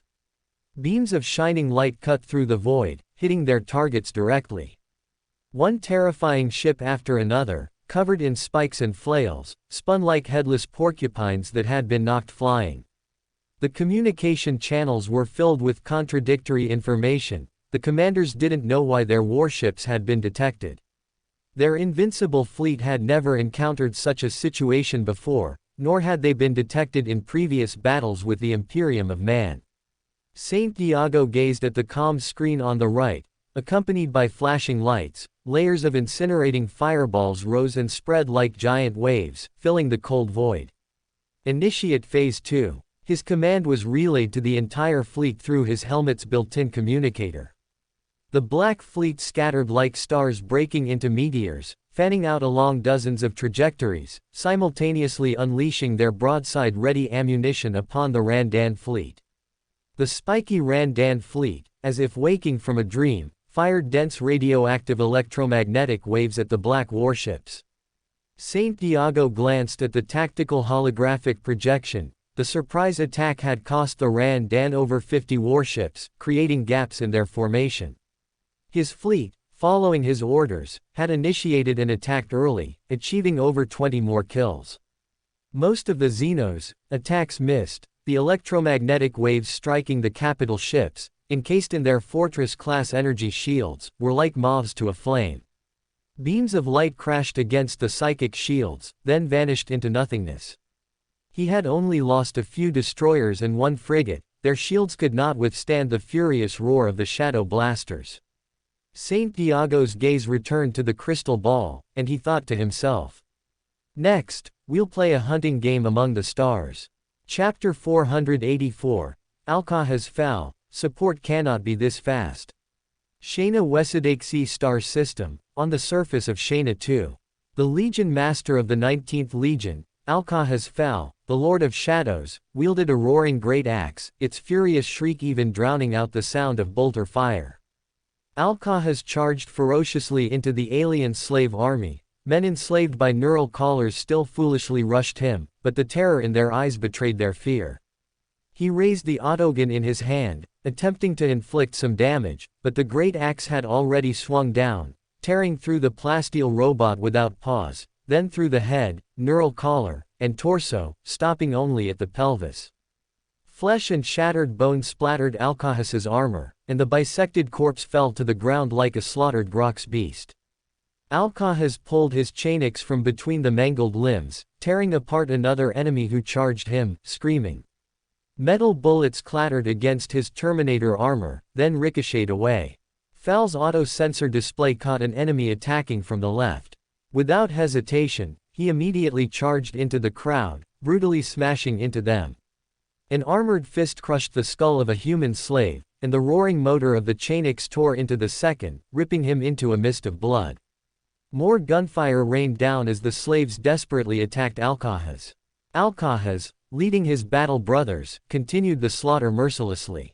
They were all recruited from the savage and skilled arid tribes of the Dust Storm region of Terra's Asia, each one the firstborn son of a warrior. Bolters, chainswords, and power fists, they used every means to slaughter their enemies like cattle. As he killed, Fal felt a rising fury. He continued to kill, blood splattering, leaving no one alive. Amidst the echoing screams and the sound of blades cutting through bone, his mind remained silent. Alcahas silently carried out the slaughter until a voice broke the stillness. Lord of Shadows, they are merely driven men, you should not waste your strength on them. Alcahas did not stop his actions. As he swung his great axe, tearing three men apart, a voice suddenly sounded in his mind. He did not need to distinguish to know who the voice belonged to. The librarian, Balsar Kucheri. Among the Legion's librarians, only he could break through his tough will and make his voice heard in his mind. As Alcahas's thoughts flickered, black flames descended from the sky. One slave after another was engulfed in flames, letting out painful wails. Alcahas turned his head to look at Bao, whose eyes glowed with golden light. You interrupted my killing. I hope your reason is sufficient. Lord of Shadows, a void fortress is approaching through the warp's waves. I also see more shadows constantly pouring in. We are about to receive rescue. Balsar, you are mistaken, Alcahas said coldly. Although Balsar was one of the Legion's most outstanding librarians, possessing powerful psychic abilities, he was no weaker than the librarians of the Order Shadows or the Thousand Suns, and was especially skilled in precognition, but this time he was certainly wrong. We will receive reinforcements, but not this quickly. The nearest legion will take at least 5 months to arrive. After Alcahas finished speaking, he turned and charged forward, killing. Leave no one alive, he said into his comms. At the same moment, in the void of the Shana Wesadakesi star system, Saint Diago Borgkamp's eyes were deep as he stared intently at the crystal ball. The astrologer gazed at the swirling ripples within the rotating crystal ball. He swiftly marked runes on the tactical holographic screen, simultaneously speaking into his communicator. First Company, Asteroid Belt Number 4, in 2 hours and 18 minutes, a gravity anomaly will trigger a tide, lasting 5 hours and 21 minutes. Asteroid number 186 will be least affected. You are to arrive at the ambush point in 2 hours and launch an attack on the pursuing fleet precisely on time. As you command, my lord. Upon receiving the reply, Saint Diago immediately switched communication channels and continued to issue orders. Second Company, Enemy Fleet Group 13, will reach Shana IV's low orbit in 1 hour and 37 minutes. Gravity is higher than other orbits, enemy ship speed will decrease by 29%. You are to arrive at the rune-marked position in 1 hour and 24 minutes and launch an attack. Saint Diago issued a series of orders to each company, while simultaneously outlining shining arcs of light on the holographic tactical map. Fleet channel, communications silent. Turn to 461, inclination 5. Enter the asteroid belt, ether cannon ready. The black warships then pushed aside the obstructing dust and vanished from the Randan warship's telemetry equipment. The Randan communication channel was somewhat noisy with audio signals. Damn it, these black warships are too cunning, they don't engage us head-on. After launching an attack, they hide in asteroids and other places, using celestial bodies to obstruct our attacks. They even keep their communication times very short, so we can't track and lock onto them. Indignant voices were accompanied by heavy thudding sounds. In the past 6 days, we have lost a total of 291 warships, including 83 capital ships. But we have only destroyed 46 enemy ships, with only 5 capital ships. His voice was full of worry, their advantage in warships was rapidly diminishing. We must achieve victory, at all costs, a majestic voice rang out. As long as we occupy 2 human colony planets and utilize human industrial facilities, the slaves will build more warships and war satellites for us. Yes, my lord. The commanders could only hang up the communication and continue to pursue the cunning black warships. 3 hours later, Saint Diago found his hunting target, a Randan capital ship, equivalent to an Imperial battleship. Fire! 2 colorful ether cannon beams shot out from both sides of the bow. The beams penetrated the layers of void obstruction, precisely hitting the enemy ship. On the holographic image, white electrical arcs struck one stone after another, and the beam visibly shrank. Saturate with firepower. Open fleet channel. Saint Diago gave the order, there was no need to hide anymore. Then the astrologer looked up, gazing out the window. A series of voices rang out in his communicator. My lord, a Ramirez-class star fort has arrived in the Shana star system. My lord, the ambush was successful, destroying 13 enemy ships, including 5 capital ships. My lord, the ambush was successful, destroying 4 enemy ships, including 1 capital ship. The dazzling starlight awakened the astrologer's childhood memories on Sepra Mundi, of looking up at the sun of his home star system. He slightly clenched his right hand, as if holding the stars, and at the same time felt as if stars were shattering within his body. I have become a true astrologer. Saint Diago felt the power surging within him, dispelling the fatigue from nearly a week of strained nerves, and he issued an order on the battle group channel. Launch a full-scale attack. Chapter 485, The Great Obliviator of the Corrosion, Space Sharks. Shana Wesadakesi star system, on the surface of Shana 2. Alcar Hasfar, the Legion Master of the 19th Legion, delivered a final axe blow, tearing his enemy to shreds. Blood flowed like a river around him, and the armor of every battle brother was covered in shredded flesh. Alcar still hadn't found the Xenos that Balsar Kuturi had spoken of, the ones enslaving humanity. He shook the blood from his axe, stopped, and looked up at the sky. Countless beams of light, like meteors, streaked through the gloomy clouds of the Forge world. Alcar was startled. It was clear that Astartes were rapidly reaching the battlefield via orbital drops. Lord of Shadows, they've arrived. Balsar walked over slowly, his armor not stained red with blood, unlike the other battle brothers from Terra's Asian dust storm regions. Don't rejoice too soon. It might just be a task force, like our company and the Star Hunters, just passing through. But there are thousands of warships in the void. Balsar shook his head. Those Xenos ships, full of flails and spikes, might penetrate deeper into the Imperium after controlling the Shana star system. Alcar turned to his librarian. Don't rely on your prophecies. 8 hours ago, you told me I'd find the Xenos enslaving humanity here. Lord of Shadows, I apologize. I believe the Xenos possess powerful psychic abilities that interfered with my precognition. I hope to hear some good news. Nerit Killen, where is he? Alcarhas's gaze was cold as he stared at Balsar. Lord of Shadows, I regret to say I've disappointed you again. We've lost contact with Nerit, and I haven't foreseen his location either. His last known location was coordinate 513. However, Nerit has always been sharp enough to retreat in time before the enemy bites him. I think you know him best. Nerit is a cunning fellow, he won't die so easily. Alcar said. Although both were from the Dust Storm regions, Nerit, who came from the Xeric tribe, was very different from them. Alcar shouted to his battle brothers.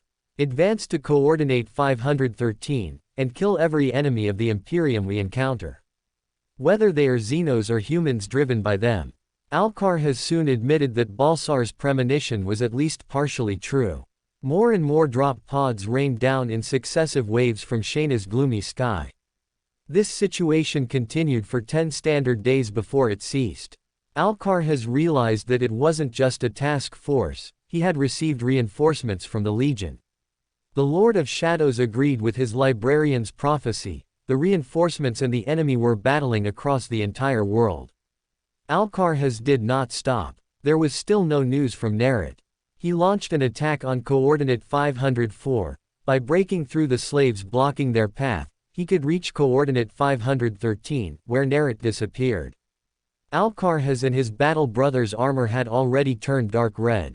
Open fire. The Lord of Shadows gave the order over the comms channel, and the thunderous roar of bolt guns echoed in front of the casting factory.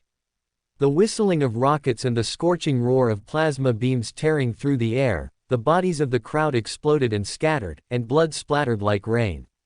Alcarhaz waited for the first volley to end, then charged forward first. Chainswords screamed, turning the scene into a sea of blood. Suddenly, a voice abruptly sounded in his mind. Lord of Shadows, something is coming. It's Xenos, they're coming from all directions. It's a trap. Alcarhaz drew his chainsword in advance, tossing aside a shattered corpse. He turned to look at the Xenos, a tall Xenos resembling an upright scorpion. It opened its hideous mouth and let out a roar. Alcarhaz felt his brain being struck repeatedly by a heavy hammer. He let out a low growl, raised his great axe, and charged at the Xenos. The Xenos swung its thick, pincer-like arm, impaling an Astartes. A dozen Astartes raised their weapons and furiously fired a dense barrage of bullets at the Xenos. In the blinding light, the Astartes were astonished to find that the bolter rounds seemed to hit an invisible barrier, exploding in front of the Xenos. Balsar saw that the Xenos did not stop. It was very confident in its defense. His golden eyes immediately lit up, and he gripped his force staff, the emerald shard at its tip radiating psychic energy. A large plume of black flames, like shadows, enveloped the Xenos. Amidst a series of ear-splitting explosions, Balsar sent a thought pulse to Alcarhaz. I've broken its defenses. Now. Alcarhaz suddenly accelerated, and the immense momentum sent the Xenos flying backward with a deafening crash. He stepped forward, planting a foot on the Xenos' chest, and the great axe instantly slashed diagonally from left to right. The Lord of Shadows had killed the enemy's elite warrior, but Balsar showed no trace of joy. His golden eyes scanned the surroundings. Countless figures were charging towards them, not only the enslaved humans but also Xenos. Balsar sent a thought pulse to his Lord of Shadows. This is a trap. The Xenos have been using slaves to wear us down, and they used Nerit as bait. Alcarhaz's auto-sensor display reminded him that he had lost 52 battle brothers in 1 minute and 42 seconds of standard time, whereas he had only lost 27 battle brothers in over a month of fighting. The Lord of Shadows immediately gave the order, "Follow me." The honor guard immediately formed a crescent formation around him and charged forward. The storm of boltgun fire tore a gap through the enslaved humans. Alcarhaz charged towards the shield-protected Xenos before the first boltgun round was fired. He had to open a path for his battle brothers. Balsar suppressed the throbbing in his temples, desperately swinging his force staff to aid his Lord of Shadows. Black flames enveloped the shimmering personal energy shield, and amidst a series of explosions, finally tore through the Xenos' defensive mechanism. An alien shriek pierced Balsar's ears, and he wearily hung his force staff at his waist. The librarian knew he had reached his limit and could no longer use his psychic powers. Balsar injected himself with a combat stim, re-energizing his weary body, and the throbbing in his temples vanished amidst the excited thrumming within him. He drew his bolt pistol and chainsword, preparing to fight like a regular Astartes.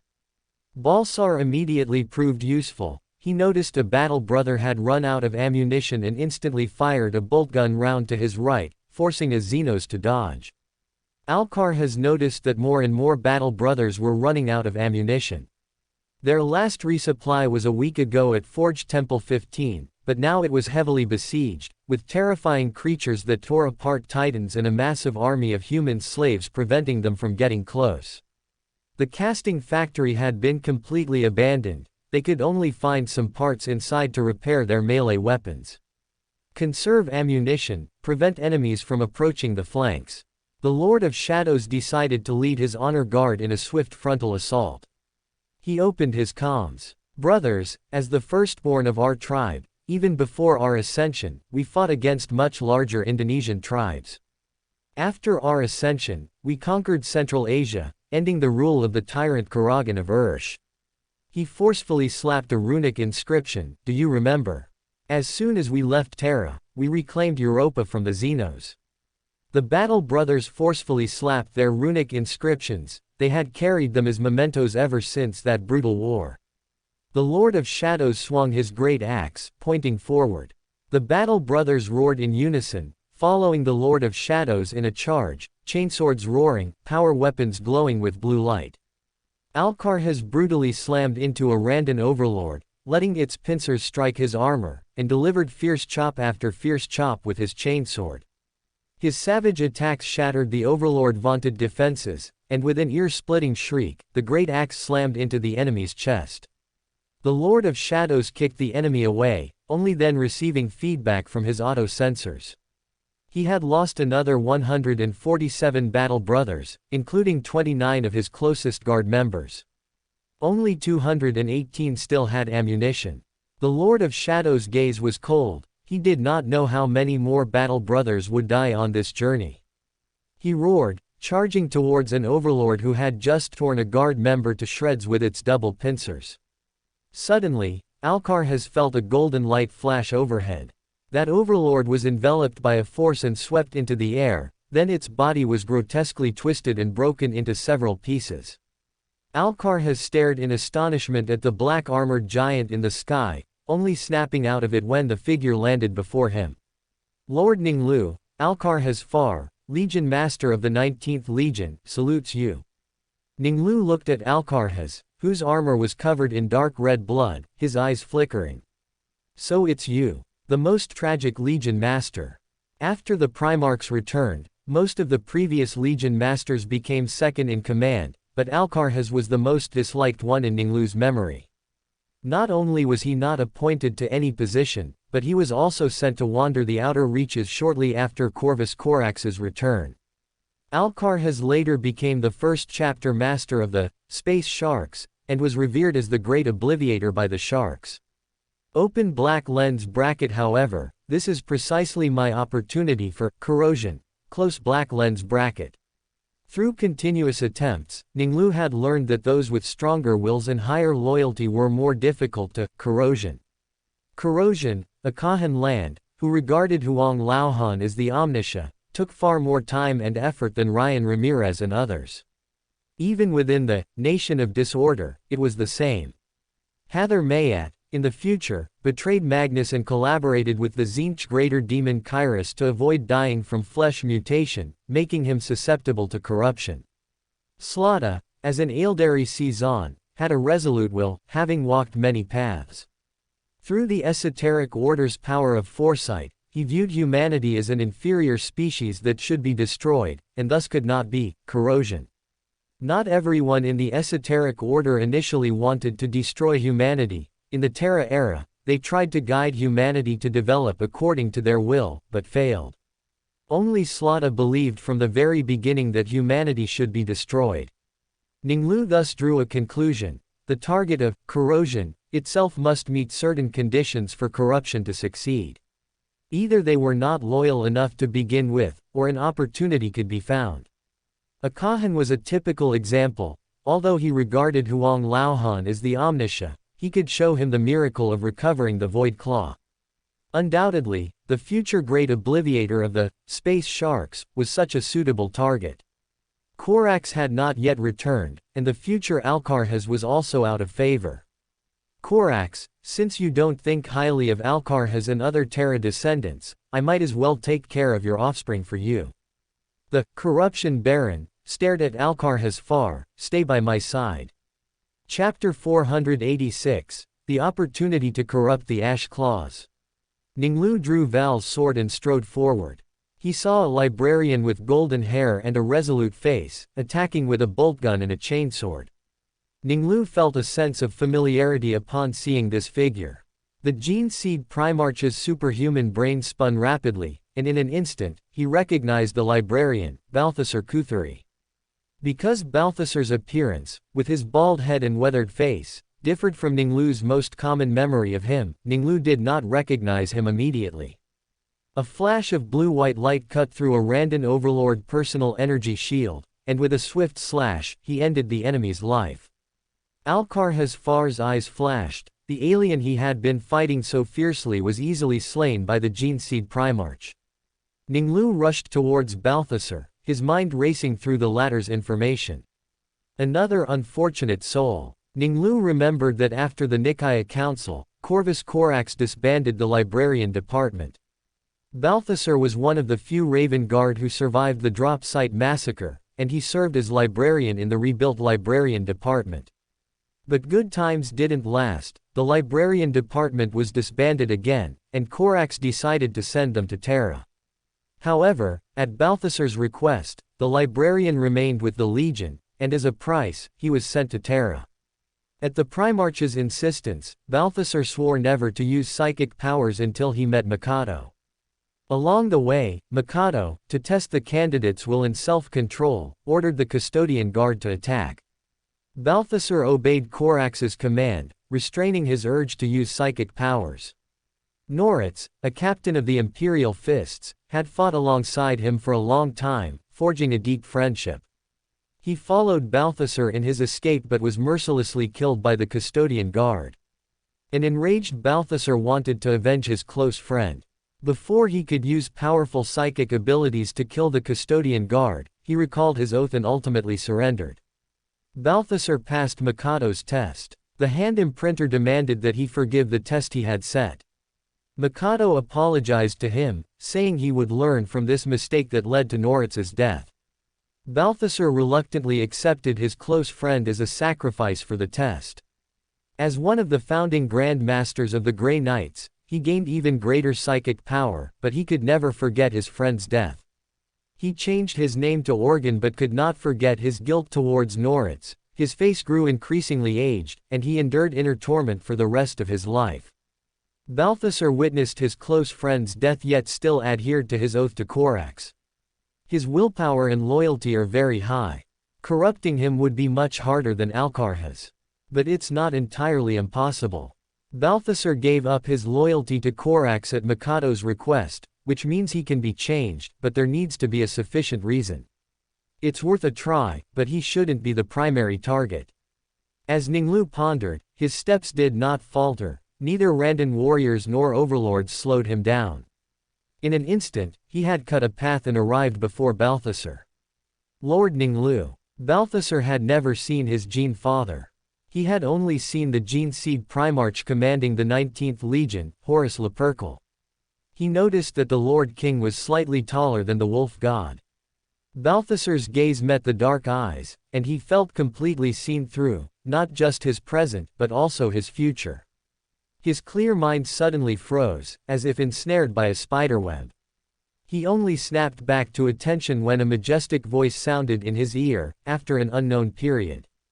Balthasar Kuthari. Yes, Lord. Balthasar slightly turned his head, no longer meeting the dark eyes. He saw many black armor warriors charging towards the alien front lines. Balthasar noticed that the Order shadows were well organized. A librarian raised a blue staff in his hand, and the human slaves enslaved by the aliens around him immediately slowed their steps. The Order shadows raised their bolt guns and fired a dense barrage of bullets at the aliens. Amidst the roar of bolt guns, the aliens' pale flesh was torn apart. Order shadows killed teams, armed with power weapons, surrounded and eliminated enemies with personal energy shields through a series of precise strikes. The Order shadows can keenly identify elite alien warriors and launch swift strikes. They seem to know a lot about the aliens. Balthasar suppressed his confusion and withdrew his gaze. He did not want to fall into the same dazed state again. He lowered his head slightly, meeting Alcarhas's cold gaze as he approached. To shake off the unease caused by his momentary distraction, he spoke. Lord of Shadows, my premonition was successful. We have waited for reinforcements. Do you still remember? Shadow. Balthasar, you have proven yourself, Alcarhas said. Follow me, both of you, the corruption baron, told them. Lord Ning Lu, Alcarhas did not immediately follow. One of my companies has lost contact. Nerith Kylan, he has fallen into an alien trap. I request your help for us. Upon hearing this, Ning Lu stopped. Nerith Kylan. What a lucky day it is, another target has presented himself. A good opportunity to corrupt the Ash Claws. Corrupting Nerith is even easier than Alcarhas. Ning Lu remembered that the Terra Descendants Raven Guard of the future had experienced 2 large-scale exiles. Alcarhas's space sharks were exiled shortly after Corvus Corax's return. Nerith Kylan's Ash Claws, on the other hand, were ordered to be exiled to the Ghoul Stars by Inquisitor Carneus, who rescued the Starborn, after the 42 campaign in 002.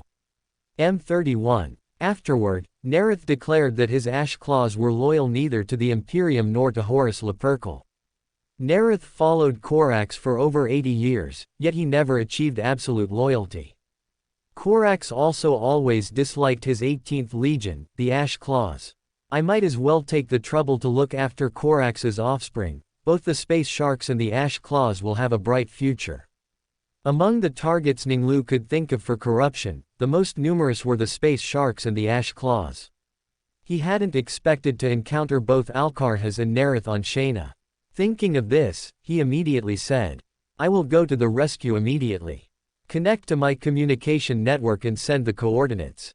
Alcarhas immediately followed the Primarch's instructions, and Balthasar, with a look of shame, added, "Lord, we have lost contact with Nerith for over 10 standard days. His last known location, coordinate 513, might be a trap, and we may not even find him. I tried my best to foresee his location before, but I failed. The aliens set a trap that interfered with my premonition." As Balthasar spoke, he heard approaching footsteps. "I might have a way to find him." Chapter 487, The Seer. Ning Lu looked at his Honor Guard member, William Wood. William, from the 12th Battle Group, had recently passed the trials to become a seer. "Are you confident?" the librarian asked. He had attempted to scry several times before, but all had failed. "My method of divination is different from yours, and the ambush has already been launched. The Xenos may have stopped their psychic interference and engaged in battle." Upon hearing this, Balsa Kuturi nodded slightly. The Order Shadow's reasoning made sense, but he was currently unable to use his psychic abilities. "Then please begin. I need something of his as a medium to increase the success rate of the divination," the seer calmly stated. "What medium?" "I need an ornament he once wore." Balsa, upon hearing this, carefully observed the Order Shadows before him. Unlike most librarians who used force staves, the Order Shadows had a staff hanging at his waist. For ordinary people, it was a long staff, but by Astarte's standards, it was merely a walking stick. Even stranger were the runes engraved on the staff. The librarian, with a hint of doubt, withdrew his gaze, curious as to how the other would proceed. He then spoke. "Perhaps some battle brothers exchanged medals with Nerith." Just as Balsa was about to inquire through the comms network, Alcarhas Fard took a blood-stained medal from the right side of his chest. "The medal we received after reclaiming Jupiter X. Before arriving at Shayna, Nerith and I reminisced about our past battles together, then exchanged our medals." Balsa looked at the Order Shadows. "Will this work?" "Yes, he left his mark on it." William extended his left hand to receive the rune. The viscous blood soaked his gauntlet. With his right hand, he pulled out a bottle from the dozen or so essential oils on his belt. He dripped the essential oil, extracted from plants like aloe, schefflera, monstera, and spider plants, onto the metal in a triangular pattern. The dark red blood rapidly receded, revealing the runic runes engraved upon it. The seer, with his psychic vision activated, also saw the mixed, miscellaneous colors rapidly dissipate. William flipped the coin to the other side and dripped 3 more drops of essential oil. As the seer returned the bottle to his waist, he watched the coin. One by one, the mixed colors vanished, leaving 2. A few seconds later, only the last one remained. The seer knew that it belonged to Nerith. It was the residue from his long-term carrying of the metal. He drew a divining rod from his waist, crafted for him by an artisan. The artisan, who crafted armor for the royal court monk, had advanced to the Knight tier. The Knight tier was, for now, limited to Honor Guard members. When William was asked by the artisan, he proposed not to have custom-fitted armor for now, and instead requested the artisan to craft a divining rod for him.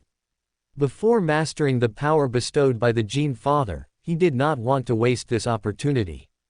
William had tried. Neither the Librarian's Force Staff, the Legion's unique Osiris Mind Control Staff, nor the Flaeo's Ether Staves could perfectly unleash his divining abilities.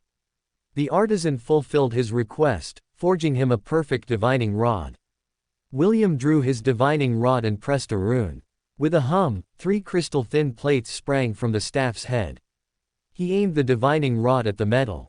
With a flash of light, the metal flew up. The thin plates enveloped the metal, pressing it tightly against the staff's head. William gripped the black staff and glanced at his father. "Begin," Ning Lu nodded. "As you command, father." William first infused psychic energy into 4 of the runes, then the black in his eyes deepened, and he entered a semi-meditative state. The seer felt his spirit lighten and float. He silently chanted, the location of Narit Kiran. After 11 repetitions, his hand left the black staff, yet the divining rod did not fall, it remained standing there. A subtle, invisible movement emanated from all around. His deep black eyes gazed at the staff, and he silently chanted once more, the location of Narit Kiran. As soon as he finished chanting, the silver-inlaid wooden black staff fell towards the 11 o'clock position. "Move out." Ning Lu stepped forward, leading the way in the direction indicated by the seer's divining rod. Balsa gazed at William's actions. Although his method of divination also used psychic energy, it was not entirely the same as what he had mastered. He did not know if this was similar to the Thousand Suns method. 5 o'clock direction. The seer gripped his staff and spoke in a low, deep voice. The seer's voice was somewhat ethereal, seeming to penetrate into an unknown world. The seer's divining rod item finding tool must be made of wood, metal, or a combination of both. Normally, this would require 2 actual divining rods, shaped like an unbent wire bent at a right angle, then holding the shorter side, using the rotation of the wire to determine direction. The seer could perform divination without using a divining rod, simply by using a staff, but this would not fully utilize his precognitive talent.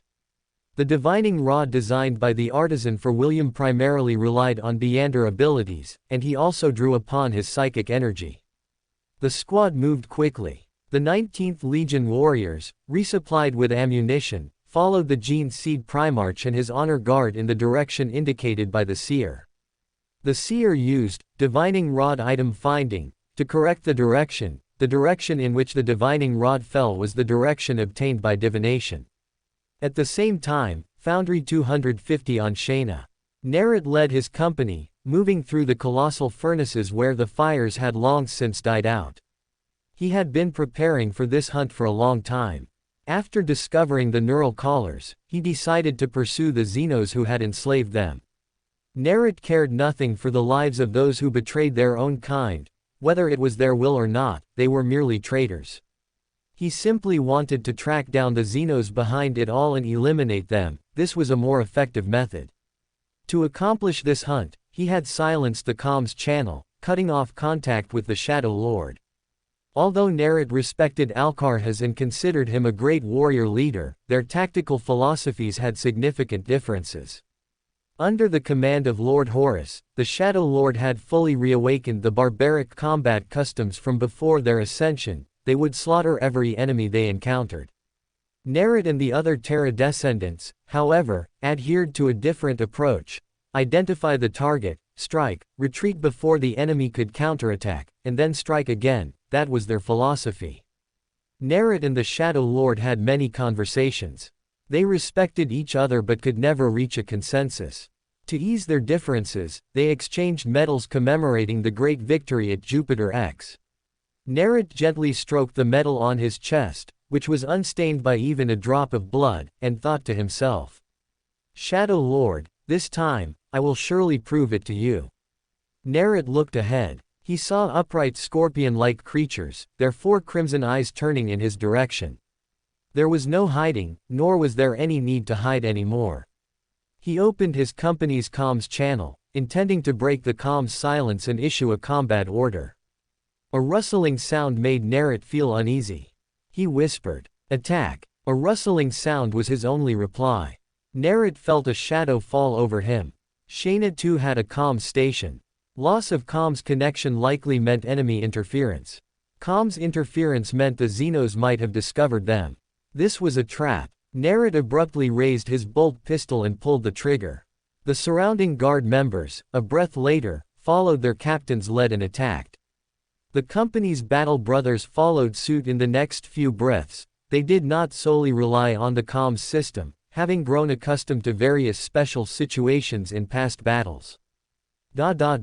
Attacks came from all directions. The Xenos drove the enslaved populace to attack.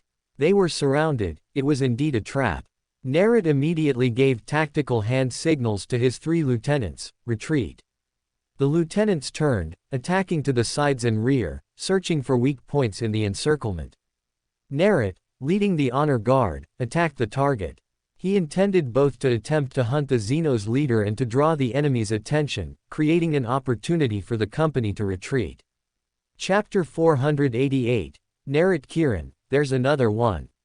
Nerit Kirin activated the lightning claw on his other arm. He disliked wearing the Iron Rider Terminator armor that restricted his movement, but he enjoyed the common weapon of the Terminator. He fired a series of bolt guns at the alien, and amidst the explosive roars, he saw something flash. Nerit immediately knew it was an elite warrior of the aliens, known as overlords. They could take any form. Their only common characteristic was a powerful personal energy shield. A bolt gun required a large amount of ammunition for continuous strikes to break its defense. Power weapons were a more sensible choice at this time, as they could tear through the enemy's defense faster through the collision of 2 energy fields. This was especially true for Nerit. He rushed to the Overlord front at a speed far exceeding that of a guard member. The Lightning Claw was a special power weapon, a variant of Power Fist technology. It pursued pure crushing power, with sharp blades extending from the armor itself. Even without an energy field, each blade was lethal. When the force field was activated, the claw blades could almost effortlessly penetrate any material. As blue light illuminated, Nerit swung the claw blades in an instant. With swift thrusts and powerful slashes, he maintained constant movement, a series of blows leaving the Overlord struggling to cope. The alien's clumsy pincers scraped against his body, smashing into the robot with loud clang sounds. Accompanied by a piercing shriek, Nerit felt his arm go numb. He knew he had successfully broken the Overlord personal energy shield. Just as he was about to swing his claws to end the alien's life, he suddenly felt his mind freeze. Nerit felt as if his nerves had gone numb. He mobilized the higher-level conscious functions of his superhuman body, expelling the nerve paralysis with his own will. Nerit roared, completely expelling the repulsive sensation. He swung his claw blades, blocking the alien's opportunistic attack. He moved his body to the side, causing the alien's body to lose balance, and the arcing claws fiercely dug into the alien's abdomen. Nerit discarded the body, which was oozing physiological fluids, onto the ground. He vigilantly looked around. He could confirm that it wasn't an illusion just now. There must be something around, attacking my nerves. Nerit cautiously looked around, but the surging aliens quickly forced him to focus his attention on the current threat. He moved swiftly through the corridor, his claws shrieking as they tore apart the alien's foul body. Nerit suddenly jumped onto a robot. He first looked behind him and found that the 3 adjutants were not making good progress in their breakthrough. The aliens drove their slave army, entangling their steps. Nerit scanned his surroundings, then saw a strange creature about a kilometer ahead. It was at least half a meter taller than any other alien around it, and its entire body was white. Its head was unusually large, about a third of its body size. Its pair of arms were also strange. The left arm was long and slender, like a python, hanging to the ground. Its right hand held a crystal longsword, shining with dazzling light. Unlike any other alien around it, it was protected by a group of guards, aiming its arm at a human.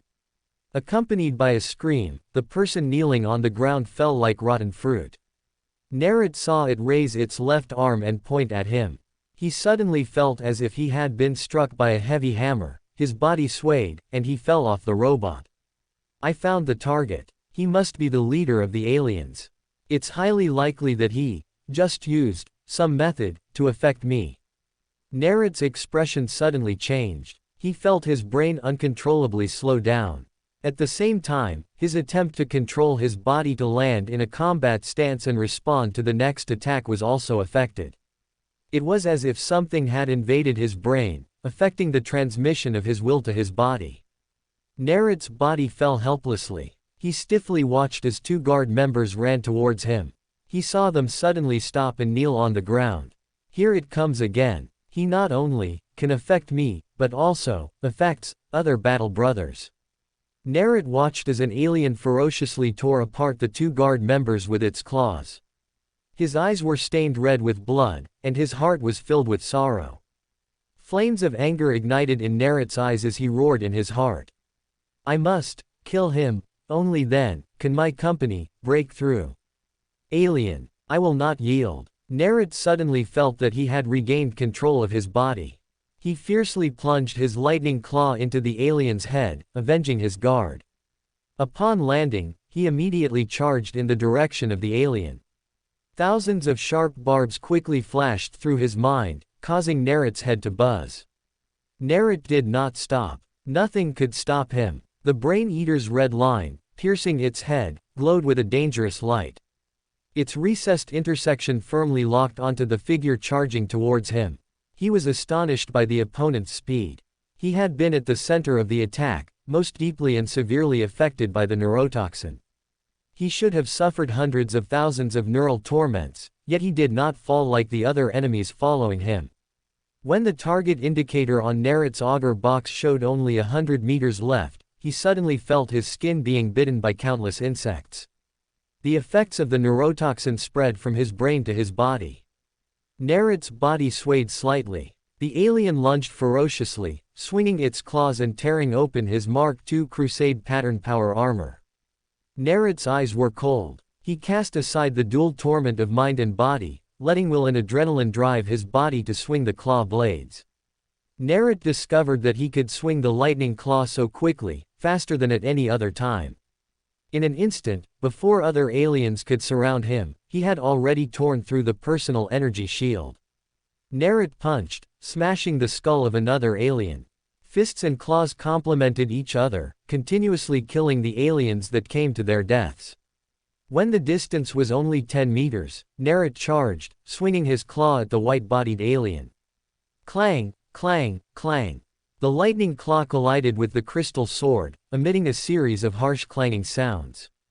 The Brain Eater raised its other arm, but Nerit had already anticipated it. After enduring endless pain, his movements became even swifter. He lunged forward with a sudden impact. The Brain Eater was knocked off balance and fell to the ground.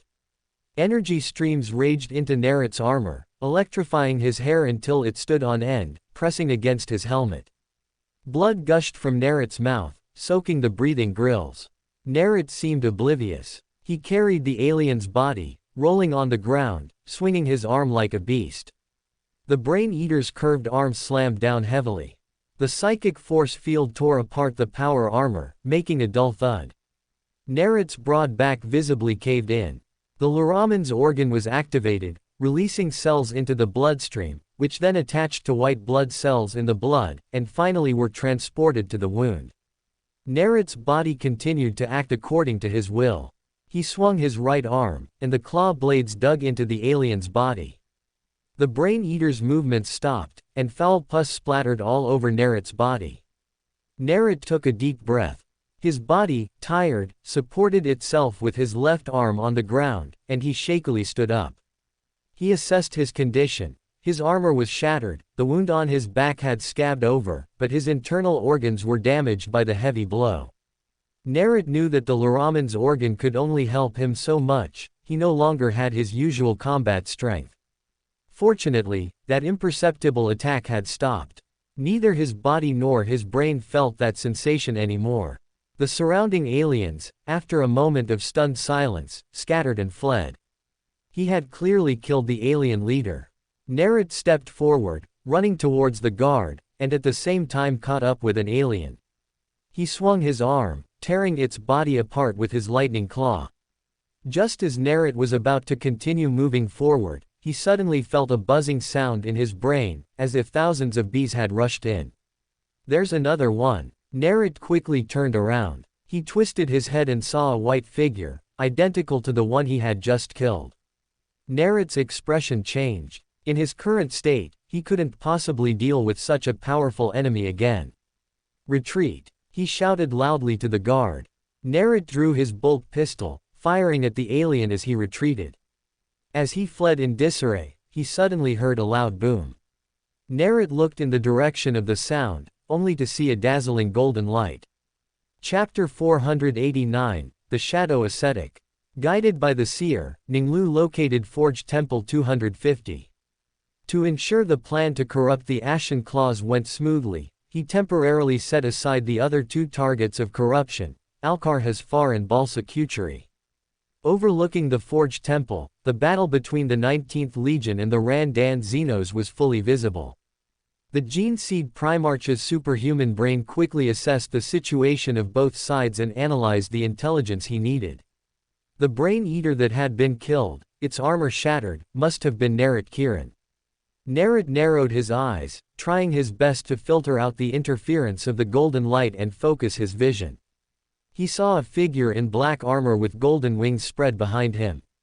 Gene Seed Primarch, Lord Ning Lu. Light gleamed in Nerit's eyes. He saw the Gene Seed Primarch flying towards the white Xenos. The Xenos, strange and painful methods, which had tormented him so much, seemed to have no effect on the Gene Seed Primarch. Lord Ning Lu's speed did not decrease in the slightest. Ning Lu maintained the Telemaria First Realm, resisting the invasion of neurotoxins. He couldn't waste the potion materials, so he put on his howling mask, opened his mouth wide, and let out a sharp howl. The Randan Xenos covered their heads with their pincers, but they could not stop the scream from echoing in their minds, and they let out pained wails. From the depression in the Brain Eater's head, a liquid mixed with blood and foul pus seeped out, and the red line running through its brain flickered with light. The Baron of Corruption injected psychic energy into his gauntlet and swung his arm down. Before the gauntlet could touch the Brain Eater's body, an extremely viscous transparent liquid enveloped the white body. In an instant, a giant amber formed, solidifying the Brain Eater in place. Nerit's eyes widened. He had seen a Gene Seed Primarch before. The 19th Legion had always been under the command of Lord Horus, but he had never personally witnessed a Gene Seed Primarch display his power on the battlefield. The wolf god preferred to present himself in a glorious image. He was dedicated to using diplomatic means to bring lost worlds back to the Imperium. Force was his last resort, and at that time, it was often they who carried it out. He stared at the Xenos' face, seeing his astonishment and fear in its non-human appearance. Is the amber binding the Xenos' psychic energy? That powerful Xenos actually had no power to resist, as if it had been frozen. While Nerit was pondering, Ning Lu, who had bound the Brain Eater with imprisonment, flew back and landed in front of him. Nerit Kiran. Ning Lu knew that although Alcar-Hasfar, as the Legion commander, preferred assault and close-quarters combat, the 19th Legion had actually formed a combat style similar to the future Ashen Claws. Nerit was a typical example. He preferred hit-and-run tactics and already showed signs of the future Ashen Claws. Lord Ning Lu. Nerit knelt on one knee, saluting by pounding his chest with one hand, following the ancient etiquette of the Unification Wars. You killed a Brain Eater, one of the two main Xenos races. They like to devour the brains of other races, are skilled in using psychic powers, and can release neurotoxins. Your surprise attack and slaying of the Brain Eater are admirable. Upon hearing the Primarch's approval, Nerit immediately felt his weary body filled with strength. He was also delighted to confirm that his previous hunting target was correct. It was indeed the Xenos leader. Now, you must receive treatment and recover as quickly as possible. I will need you in the coming battle. The Baron of Corruption said to the future first chapter master of the Ashen Claws. This is my honor, Nerit said excitedly. At the same moment the Baron of Corruption began to corrupt Nerit. The 10th Battle Group, under the command of Battle Group Commander Falk, launched an attack on Forged Temple 1. Ramsey led a team of librarians, ordered to provide support to the 10th Battle Group. His entire suit of armor was custom-made for him by an armor master. To fully utilize the Shadow Ascetic's abilities, Malevolus, when forging the armor, primarily used the Space Dwarf's shield-weaving technology, combined with the optical camouflage cloak of the Matriarch-type Lord Hunter suite. Ramsey's armor was about 1/5 lighter than Mark II power armor. The shield weaving provided him with concealment while compensating for the weakened defense, automatically adjusting into a black optical camouflage cloak that enveloped his entire armor. The mystery prior saw the astropaths moving through the shadows of the 10th Battle Group's team. He made no sound as he walked. The Order shadows were accustomed to librarians moving among them, but instinct compelled them to seek out the Shadow Ascetic's figure. The spiritual intuition of the secret supplicant, the sleepless, and the monster allowed them to instinctively catch the black figure at the first moment. The hunter's instinct and keen insight allowed them, after a brief observation, to follow the Shadow Ascetic's lingering traces and thus pinpoint his location. Among the priests, the spectator, with his keen insight, would take a long time to find Ramsey. The Shadow Ascetic walked, hidden in the shadows, familiar with his abilities. After fully mastering the abilities bestowed upon me by my lord, wearing Mark II power armor, I will make no sound even when, hidden, in the shadows. Or, it could be when the personal growth module fully adapts to me. Considering that the armor master just designed it for us based on Imperial power armor, the current performance is completely acceptable. While Ramsey was pondering, he passed one Order shadow after another, approaching the very front of the formation. He had already seen the Vostronia-class Rhino command vehicle at the very front of the formation. He also saw an endless army of human slaves 1 kilometer ahead. At this moment, the internal communicator chimed. Ramsey's thoughts stirred, and Falk's voice immediately sounded on the command channel. Scan results show that the Randan are still using their most familiar tactics. Their slave army, driven by a few Xenos, is attacking the Forged Temple. They will launch a full assault after the Titans and Tech Guard have been sufficiently worn down.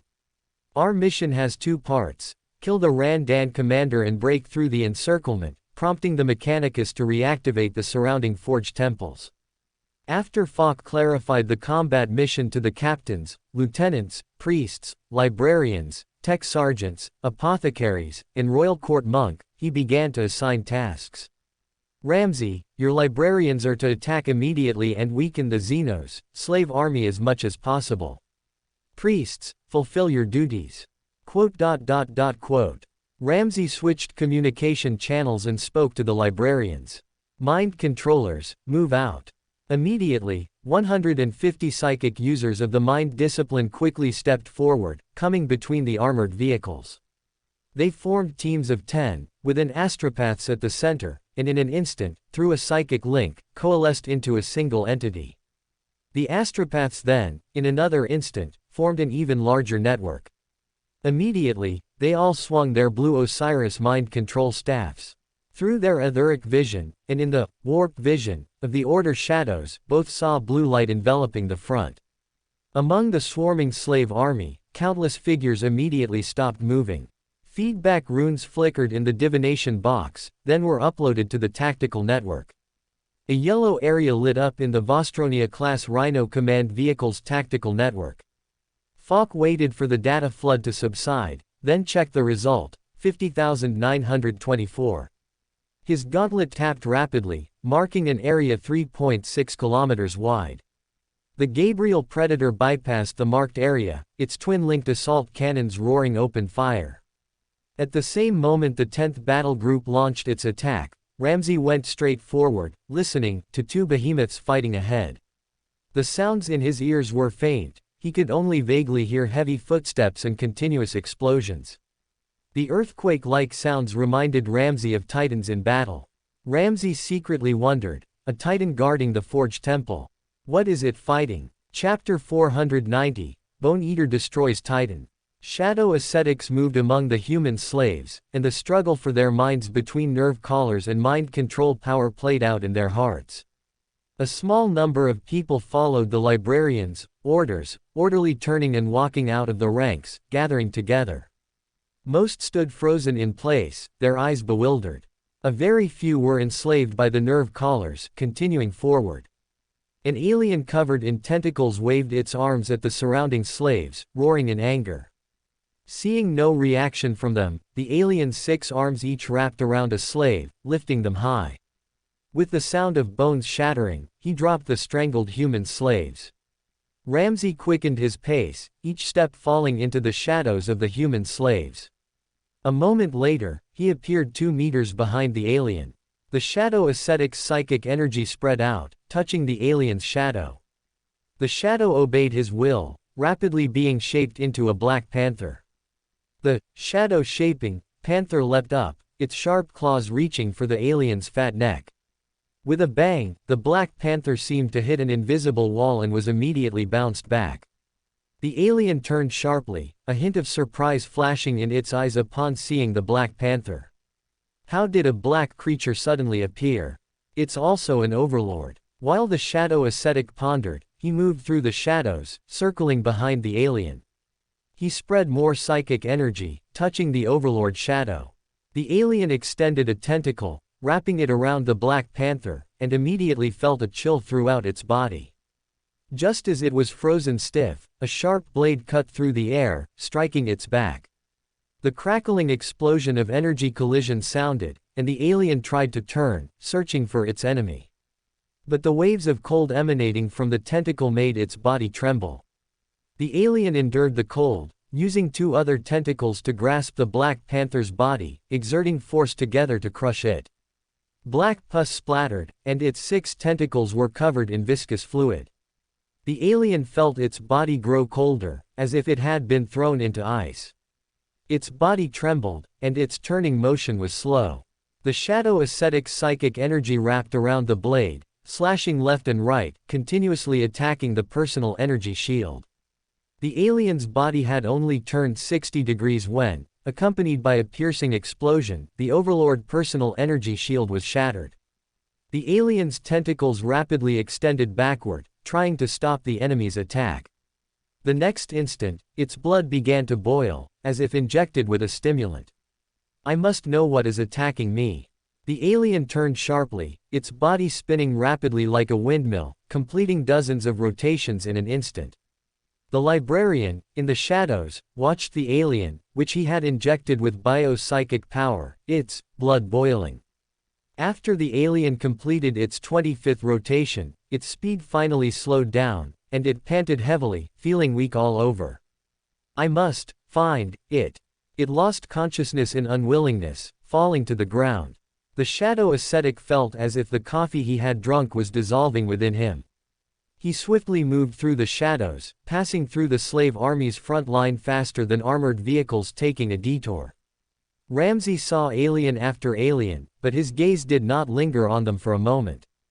His attention was drawn by missiles trailing light, following them as they struck their targets, emitting deafening explosions. The librarian's gaze penetrated the smoke, and he found that the struck alien had not suffered any damage. He gazed at the alien, outlining its complete body. It was as tall as a warlord-class titan, and compared to an animal, it was more like a plant. Its head was highly raised, as if countless plants grew together.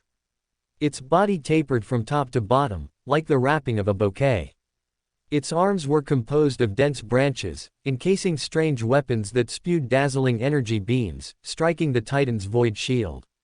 It had 3 branch-like legs, 1 forward and 2 backward. The end of each leg branched into dozens of tendrils, gripping tightly onto the ground. Ramsay saw the behemoth and immediately recognized it as the Bone Eater from the Black Emperor's provided data. Randan was a vast alien alliance, with Bone Eaters and Brain Eaters as the 2 main races. Brain Eaters possessed powerful psychic abilities and usually served as commanders. They could release neurotoxins that even Astartes were not immune to.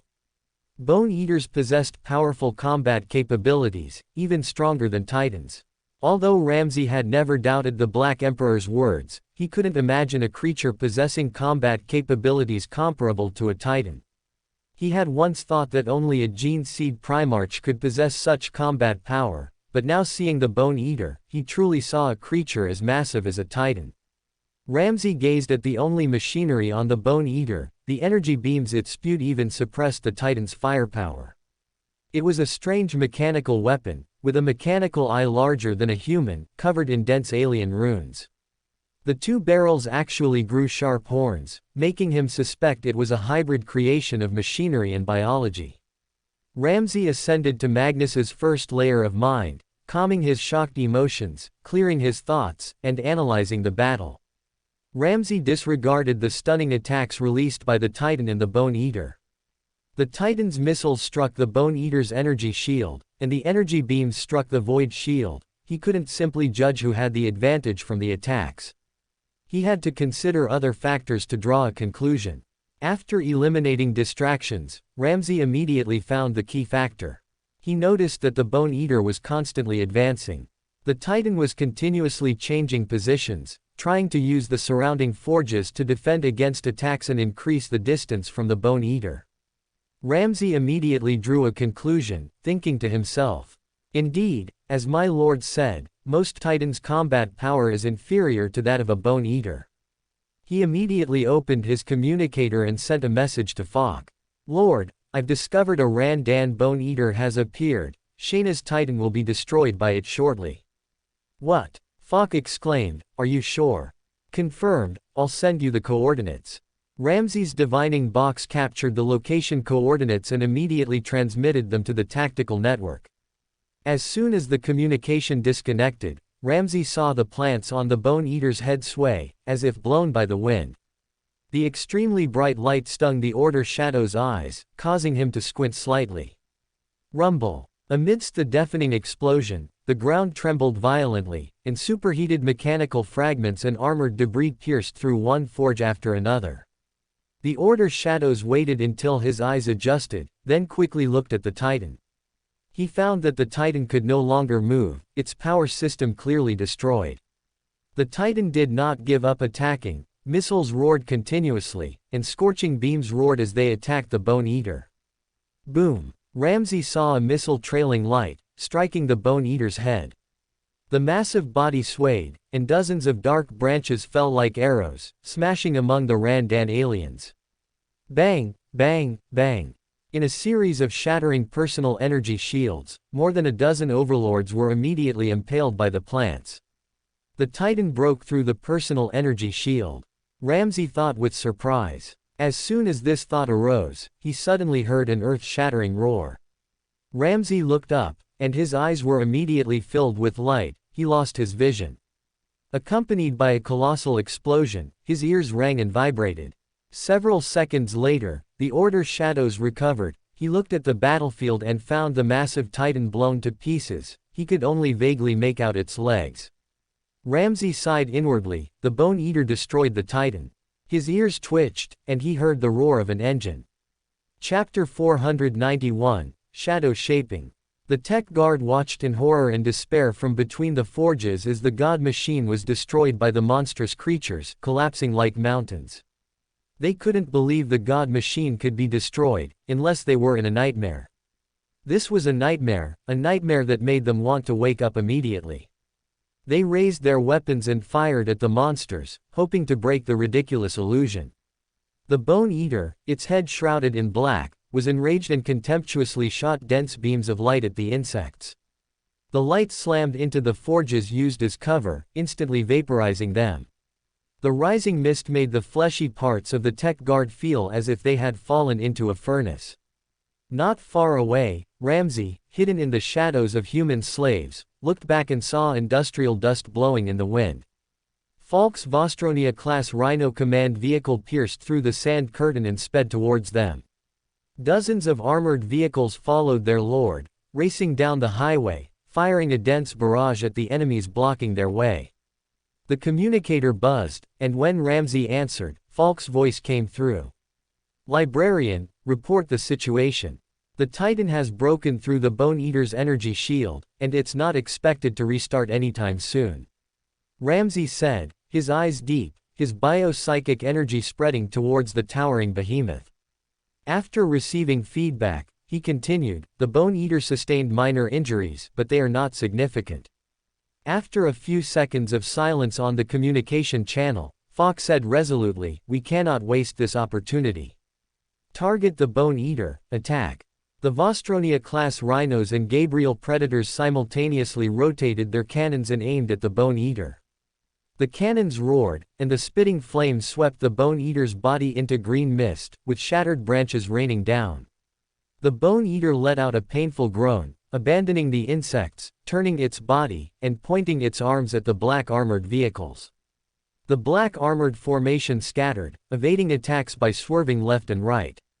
Several Gabriel Predators drove off the highway, with dazzling light following closely behind. The monster, following its psychic intuition, continuously pulled the control levers. The black armored vehicles crashed through the forges, as if a drunk person had lost control. But Ramsey saw clearly that not a single black armored vehicle hit a forge. They were continuously firing at the Bone Eater even while dodging. Shells rained down on the Bone Eater, and green mist billowed and churned. The Bone Eater let out a sharp roar, and the rapidly firing light split into palm-sized spheres. Open black lens bracket. The Bone Eater can manipulate the form of energy weapons, close black lens bracket. Ramsey frowned. He saw a Gabriel Predator, having just dodged a light beam, immediately come under attack from dozens of light spheres. The monster forcefully pulled the control levers, and the machine's spirit roared in anger, making the engine shriek to provide more power. The black armored vehicle stumbled out of the light spheres, leaving a series of pitted marks on the steel passage. Boom, boom, boom. One forge after another was destroyed, and the dodging space for the Gabriel Predators grew smaller and smaller. With an explosive roar, two light spheres simultaneously struck the black armored vehicle body. The light spheres tore open two large holes, and their remaining force, undiminished, penetrated the vehicle, leaving two terrifying. The whole process is very detailed and very timely. It is carried out throughout the whole process. Chapter 492, Silent Babbling. Ramsey advanced through the shadows, intending to deliver the final blow to the Bone Eater before it could rise. 10 meters from its head, the shadow ascetic mobilized all his remaining psychic energy, emitting a murmuring whisper. He had obtained the silent babbling by listening to the star god's silent tears in the Gate of Ecstasy's star system, but had never used it due to the Black Emperor's instructions. Now was the most opportune moment. The Bone Eater was too powerful, and he did not want the 10th battle group to suffer more casualties. The branches on the Bone Eater's body twisted, supporting its frame, attempting to get up. Suddenly, a faint, ethereal babbling sound echoed in its mind. It saw hundreds of thousands of creatures of varying sizes appear before it, including slender humans and much larger basmi manics. The Bone Eater saw its favorite food, and its branches immediately spread out, tightly coiling around the massive body of the basmi manics. The metal skin was tightly constricted, emitting a harsh grinding sound. When the branches on the Bone Eater's head spread apart, the tough metal skin, along with flesh, had already fallen off. The bones were then sent into its gaping maw, tightly wrapped by the branches. The branches, like countless pythons, instantly shredded the basmi manics. Having consumed a delicious meal, the Bone Eater's branches trembled slightly. Just as the Bone Eater was lost in the illusion created by the silent babbling, Ramsey arrived at its head. In his vision, the Bone Eater had never moved. It would not awaken, but would meet its death in its sleep. Just as the Bone Eater was sated with its meal, and its branches extended towards the humans, preparing for some post-meal snacks, Ramsey swung his staff, casting an electric orb at the branches. Lightning ravaged through the branches, and amidst crackling explosions, the dark branches snapped inch by inch, falling to the ground like dust. The Bone Eater, lost in its illusion, did not let out an angry roar. Its body remained motionless, killed in silence by Ramsey from the shadows. The shadow ascetic's psychic energy was depleted, unable to maintain, hidden in the shadows, and his body slowly appeared before the 10th Battle Group's order shadows. The guard commander reacted first, recalling the black cat from earlier, and spoke in the comms channel. It's Ramsay, he delivered the final blow to the Bone Eater. Truly a messenger of the shadows, silently killing the Bone Eater. Ramsay, pale-faced, suddenly felt as if a nutritious porridge was boiling within him, and he thought to himself, I have become a true, shadow ascetic. Ramsay felt the throbbing in his temples gradually subside, and the babbling lingering in his ears slowly recede. But at the same time, he also felt a burning sensation in his throat. He knew it was the consequence of using abilities beyond his own life level. The surviving tech guard looked up at the black-armored giant standing on the Bone Eater's fallen body. Even with their most advanced aspects, they still couldn't fully discern the magnificent figure beneath the black cloak. They disappointedly averted their gaze, eager to see who could kill such a powerful alien capable of destroying divine machinery. 2 standard hours after Ramsay killed the Bone Eater, Arsenadun received the report from the 10th Battle Group and immediately reported to the Black Emperor. My lord, the 10th Battle Group encountered the Bone Eater while assaulting the Shayna One Forge Temple. Fok fell in battle, and Ramsay avenged him, slaying the Bone Eater. The Randan aliens' morale collapsed after the Bone Eater's death, and the 10th Battle Group has broken through the encirclement, expected to clear the surrounding alien forces within 5 standard hours. A flicker of surprise crossed Ning Lu's eyes. Ramsay, a Sequence 7, even with powerful psionic abilities, was not as strong as the formidable Bone Eater. After reviewing the battle report, he keenly noticed that the Bone Eater did not move after falling.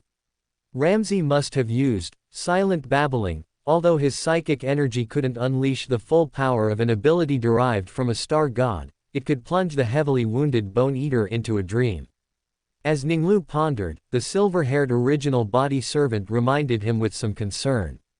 My lord, who will succeed as the commander of the 10th Battle Group? Ning Lu fell into thought. No one in the 10th Battle Group was his ideal candidate for commander. After a few seconds of deliberation, he spoke. Let Ramsay take over, his abilities are sufficient, and he avenged Fok, making him the most suitable candidate. As you wish. After deciding on the leader for the 10th Battle Group, Ning Lu then said to Arsena. You will represent me and go to the One Forge Temple to negotiate with Shayna's chief forgemaster. Shayna must restart its foundries and restore production capacity as quickly as possible, becoming a beachhead for the counterattack. Negotiate on the grounds that we relieved the Forge world and reduced their losses, but the terms will be different from before. Ning Lu knew that Shayna would retreat to the Eye of Terror after the grand birthday celebration, making supplies and alliances lose their long-term significance. His goal was to acquire as much as possible. Shared technology and manufacture weapons for my legion. You will make demands to the chief forgemaster based on the situation. Tell him that after relieving Shayna, I will also help them seek revenge against the aliens. Ning Lu knew that the Randan invasion of the Forge Temple was, for any Jiao Lao, a blasphemy against the Omniscia. In his memory, Shayna would, in the future, exert all its strength, deploying Tech Guard and Titans to avenge the Randan. Tell Shayna's chief forgemaster that I will leave a contingent and a Ramirez-class star fort to provide protection for Shayna in the future. Shayna, having just suffered an invasion, will certainly be interested in this. Ning Lu hoped to acquire some good things from Shayna through this, and at the same time, exert influence over it. During the grand birthday celebration, he could even use the Star Fortress as a base to plunder benefits when Shayna fractured. At the very least, he had to get half of the resources controlled by Shayna into his hands. You also need to request a list of Tech Guard. Tell the chief forgemaster that this is my request, and the reason is that I need to coordinate operations with the commanders. You must pay attention to the name Anacheris Skoria. Once found, report it to me immediately. If Doricole and Akahan land represented the pinnacle of technical capability among the Jiao Lao, Anacheris was the ceiling of individual combat power. Of course, this excluded Titans that required an entire crew to pilot, and even Warhounds posed no threat to him. Ordinary Jiao Lao usually only had one mechanical arm, but Anacheris invented the stratagem array. He had over a dozen mechanical arms on his back, capable of simultaneously attacking with different powerful weapons. Not only was he powerful in combat, but he was also known as the father of the Hell Forge. After ruling Shayna, he transformed it into the first Hell Forge in history, and he was thus called the Tyrant of Shayna. This future ruler of Shayna, Anacheris, served as a tech guard commander during the Randan War. At present, he should only be an unknown young tech priest. If he could corrode Anacheris, he would not only gain a talented individual but also seize most of Shayna's people and resources in the future. As you command, my lord. Ning Lu rose. He decided to go inspect the Bone Eater, as it likely carried potion ingredients. Kuchari 4. Lord Ning Lu's psychic power is too strong. Alcar Hasfar, commander of the 19th Legion, Balsa Kuchari, a librarian, and Narit Kiran, a captain, were ordered to await the Gene Seed Primarch at the temporary landing pad. After they saluted, Ning Lu's gaze fell upon Narit. His wounds had healed, and he was clad in a brand new suit of armor. The Baron of Corruption commanded the three, "Follow me." Alcar has suppressed his excitement, exchanging a glance with Balsa and Narit. When Lord Horus commanded them, they had only met him a few times to receive orders, never having the opportunity to follow a Primarch. Ning Lu then led Alcarhas and the two others onto a Stormbird, and Nelson started the engine. The black Stormbird ascended, weaving through the coppery brown mist. Ning Lu ascended directly into Magnus's fourth mental layer. Through practice, he could now enter the required layer directly, without needing to first step into the first mental layer and then ascend. He scrutinized the three men opposite him, observing them through their eyes and their movements. The Primarch's consciousness dispersed into thousands of probes, surrounding the trio. He conducted a careful psychic observation of them without alerting the three Astartes. Alcar has excitedly restrained his desire for battle, while Balsa rationally suppressed his excitement.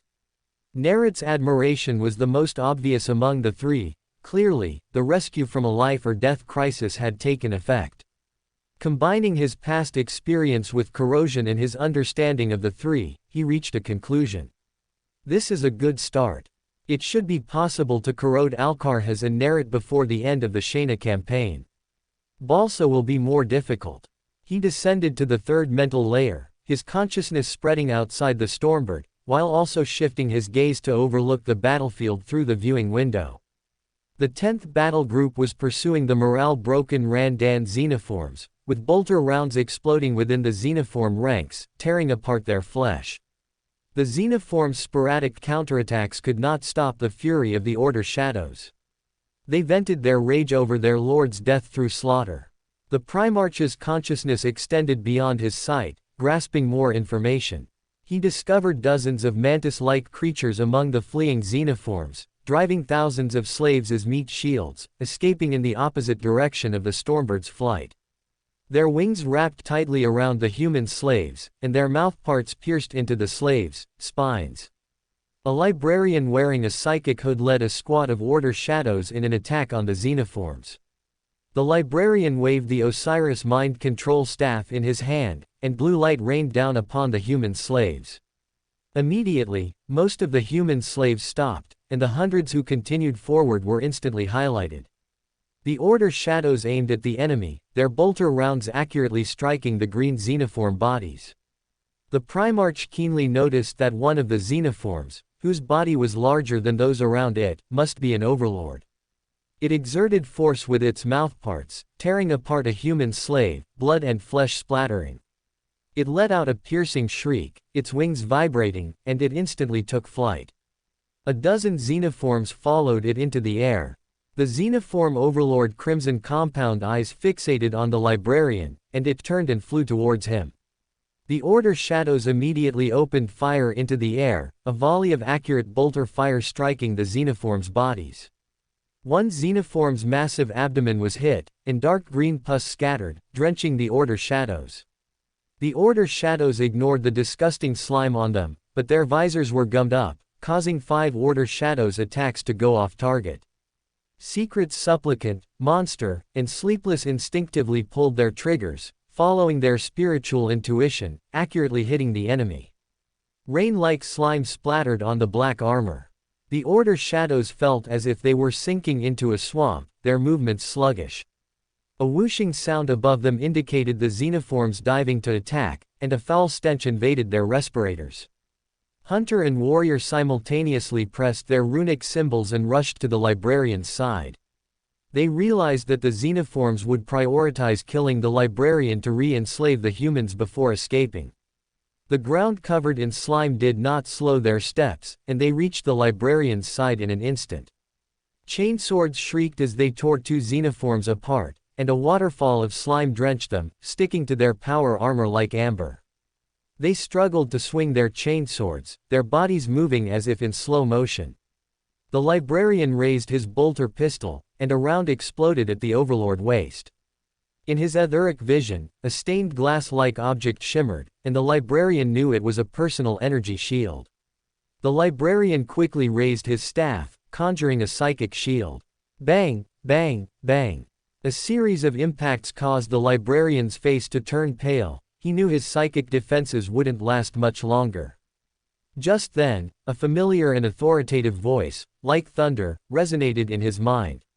"My son, do not panic, I will help you. Open your mind." Its father. Mystery Prior looked up at the Stormbird, which had already flown several kilometers away. Despite the great distance, he still believed in his Gene Father. At the same moment the librarian opened his mind, Ning Lu, who had descended to Magnus's second mental layer, extended his consciousness towards the librarian's mental door. The Primarch's mind unilaterally merged with the librarian's. Magnus's second mental layer allows a psyker's thoughts to separate from their body, establishing a psychic link with another person. This mental purity enhances the fidelity of telepathic communication, and also means both parties would equally perceive each other's minds. However, the Primarch could selectively and unilaterally complete the mind sharing. He could know everything he wished to know. The librarian's name was Okafor. He came from Alicia. He completed all augmentation surgeries 5 years ago to become a librarian apprentice, and a year ago he passed the trials to become a scribe. Through the psychic link, Okafor instantly grasped all the information the Primarch wished him to know, the secret of the Howling Mask. The young librarian, who had just become a scribe, trembled slightly as he experienced psychic communication with his Gene Father. He followed his father's guidance, opening his mouth and letting out a clear, piercing shriek. The mantis-like xenoforms' minds were instantly pierced, and they collapsed to the ground. A part of the Primarch's psychic power, beyond Okafor's control, spread outwards. The sound pierced the gloomy clouds, and xenoforms within several kilometers around them withered and fell. Alcarhez and Nerit immediately moved closer to the viewing window, looking out. Only Balsa looked thoughtfully at the Primarch. For an instant just now, he had felt the psychic fluctuations from Lord Ning Lu. Golden light flickered in his eyes, and whispered murmurs sounded in his ears. Balsa's conjecture was confirmed, and his pupils were filled with shock. Lord Ning Lu's psychic power is too strong. Just now, through his son, he launched an attack on the xenoforms, killing thousands of them. Perhaps, only the Crimson King's psychic power can compare to the Lord King's. Ning Lu noticed Balsa's gaze, nodded slightly towards him, and thought to himself. Although the librarians use the Osiris mind control staff, which both counters the Randan's tactic of using slaves as expendable resources and saves some human slaves, the danger faced by the librarians is also greater. Most Randan xenoforms possess psychic abilities, allowing them to sense and pinpoint the librarians' locations, and will launch targeted attacks on them. It is foreseeable that in the war against the Randan, librarian casualties will be high. The next time I use the divination dice, I must solve this problem. Chapter 494, The Rose Bishop Undergoing 1,000 Cuts. The Stormbird left the battlefield behind, and a faint humming sound began. The communicators of Alcarhez Far, Lord Commander of the 19th Legion, Balsa Kucheri, the librarian, and Nerit Kiran, the captain, all chimed simultaneously. They quickly pressed the runic symbols on their left forearms, swiftly reviewing the combat brief on their portable data slates. 10 odd seconds later, they looked at Lord Ning Lu across from them, then quickly averted their gazes, exchanging glances. The combat brief did not come from their 19th Legion, but was a battle report provided to Allied forces by the 11th Legion. From the brief message, they learned that an Xenos known as a Bone Eater had destroyed a Warlord-class Titan, and was subsequently killed by the Order Shadows. When the three first received this news, they all suspected they had received a false combat report. A single Xenos destroying a powerful Titan was already hard to believe. That it was then destroyed by the Order Shadows defied common sense even further. Although no Astartes had ever fought a Titan, Alcarhes and Nerit did not believe they could contend with one. Even the firepower of an entire company would not be enough to threaten the Bone Eater that could destroy a Titan. There could only be one explanation: psychic vision. Balsa felt both men's gazes turn to him. He shook his head slightly, indicating that he could not achieve such a feat. Open black lens bracket or Lord Ning Lu's descendants so powerful in psychic vision, close black lens bracket. Golden light flickered in Balsa's eyes. He wanted to obtain information from behind the door. After a few breaths, he received no answer. He turned his head slightly, looking at Lord Ning Lu. His gaze lingered briefly on Lord Ning Lu, then quickly moved away. The Gene Seed Primarch keenly sensed his gaze, catching Balsa's shock and a hidden hint of desire for power. As the Stormbird slowly descended, Alcarhes and the two others discreetly followed Lord Ning Lu off the deck. They gazed in shock at the Bone Eater's corpse. The Xenos' body was so massive it could rival a Titan. The Baron of Corruption looked at the Bone Eater and indeed saw patches of spiritual light shimmering on its corpse. The spiritual light is strongest at the Bone Eater's arm, which is very unique. The energy weapon and the arms seem to be integrated as one. From its spirituality, it should be a Sequence 4 Beander material, but likely not the main ingredient, rather an auxiliary one. An auxiliary material for the Mother pathway, Sequence 4 feet classical alchemists. Ning Lu thoughtfully concluded, then looked at other parts. The spiritual radiance of the other parts is not as solid. They are not Beander materials but can be used as spiritual materials. Thinking this, Ning Lu gave orders to divide the rest of the Bone Eater's body, excluding the arms, and hand them over to Malin Ascala, Thomas, and Mikkel for research, to better understand the Bone Eater and explore the uses of its spiritual materials. He also sent a message to Ramsay, who had just become a lord, summoning him. 2 standard hours later, a heavy transport ship descended from the sky. The airflow caused the furnaces around the landing zone to vibrate continuously, and the landing gear deployed. Librarians and apothecaries disembarked from the deck, taking away the Bone Eater's limbs. Ning Lu met Ramsay alone in the Stormbird. After hearing his full report, he asked, "Ramsay, how does it feel to command a battle group?" "My lord, compared to being a librarian, I prefer fighting alongside my battle brothers," Ramsay said hoarsely, like the sound of a chainsword grinding. Although he only used silent babbling for a few seconds before exhausting his spirituality, using an ability beyond his life's sequence still caused him significant after effects. Neither his biopsychic vision nor the apothecary's healing could restore him. Ning Lu nodded slightly. He took a data crystal from his waist. Ramsay looked at the data crystal in the Black Emperor's hand, which glowed with a deep green light.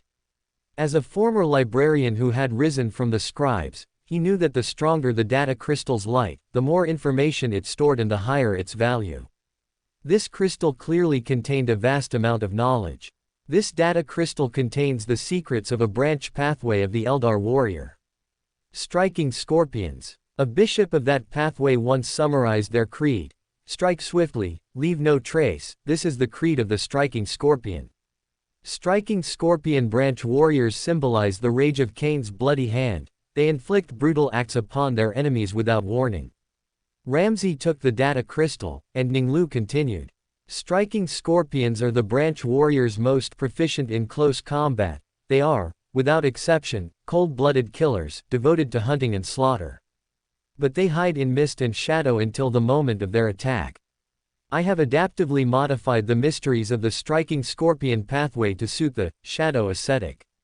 My lord, I will not disappoint you. Ramsey carefully put away the data crystal.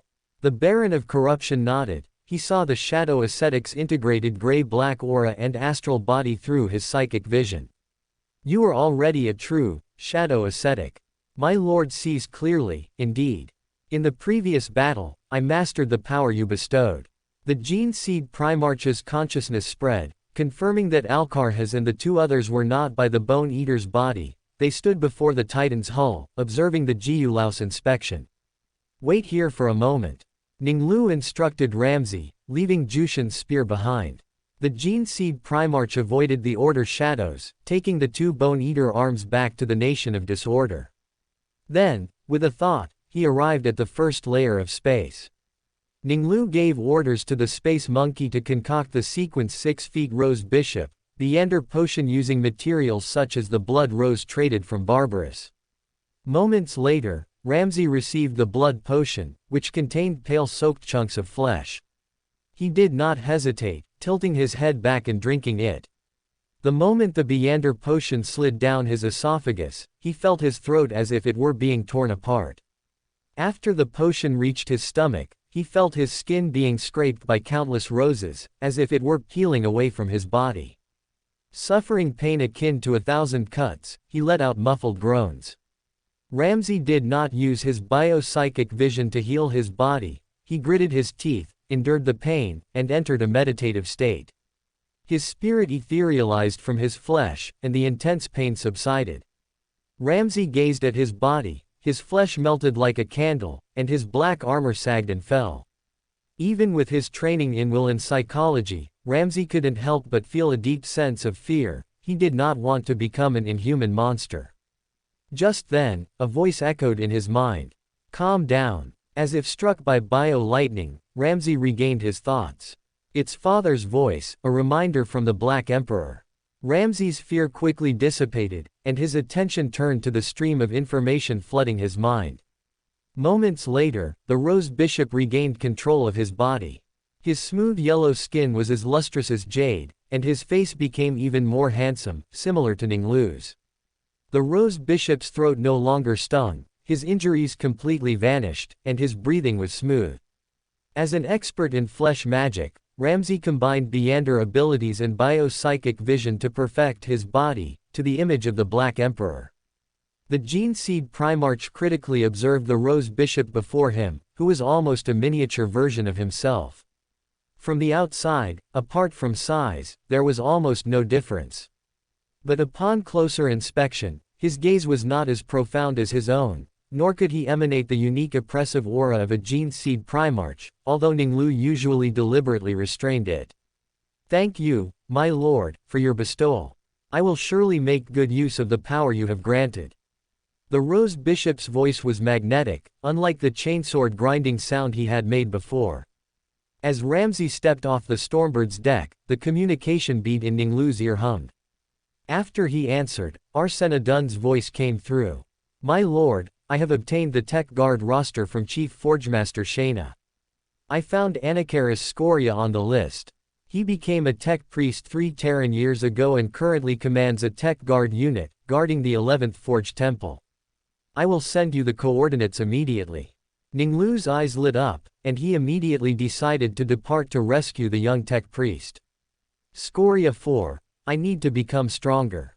Shayna 2, 11th Forge Temple.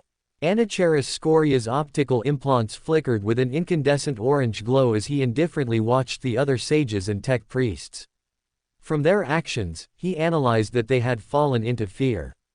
Compared to his age and other Tech Priests, Anacheris's level of sanctification was higher, an outward manifestation of his ability and ambition. Through the running data engine, he had a clear view of the current situation. The number of casualties, the damaged Forge worlds. His world's response was powerless. He could do better, but he was only a Tech Priest.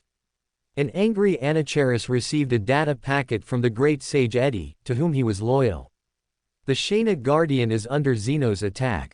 Depart immediately to rescue the god of all machines. Anacheris instantly parsed the data packet.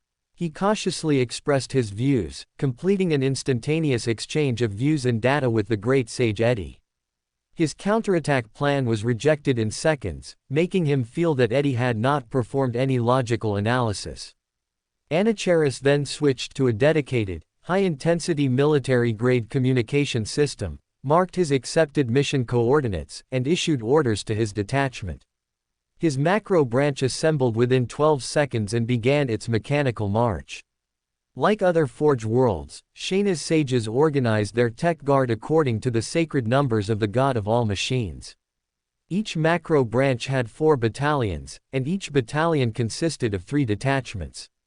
Anacheris calmed the binary code's fluctuations, deciding to continue with his plan. Joining the tech guard was a carefully calculated choice. His goal was all of Great Sage Edie's assets. Although the Omniscia Guard's original intention was to wage war as commanded by divine will, unlike the Guard who pledged loyalty to the Chief Forgemaster, they were formed based on feudal obligations. The Tech Guard, the Guard, and the Titan Order formed a great trinity structure. Knightly houses, the Restoration Order, exploration fleets, and the Cogitator legions were powerful enough in their respective fields, but they paled in comparison to the 3 major organizations.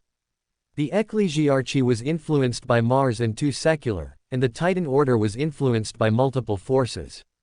Only the Tech Guard was his best choice. Every sage had their own resources and military power.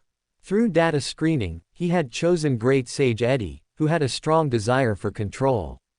He personally served as the chief sage of the macro branch but would not abandon his Forge worlds. Edie's understanding of war was too shallow, and this was his opportunity.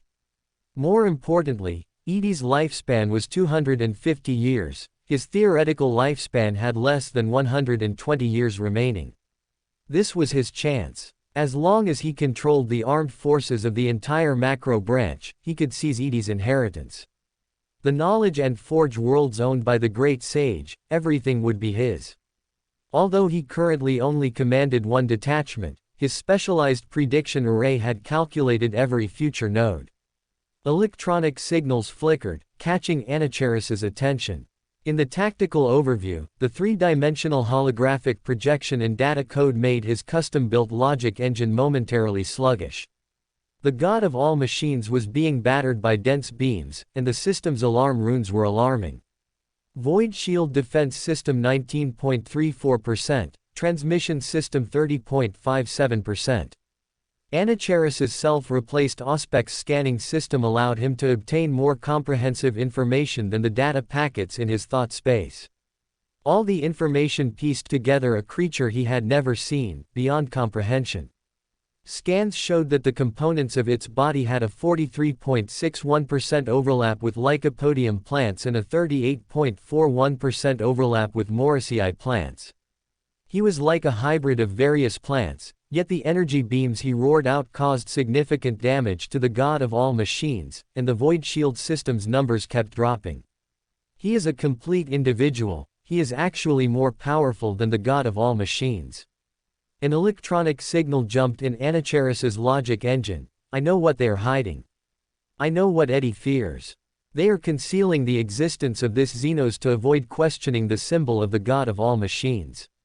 Foolish. This cannot be hidden, it should be announced as soon as possible, and countermeasures found. Anacheris's logic engine generated a complete war plan within 12 seconds. He paused before distributing the data packet to his subordinate commanders.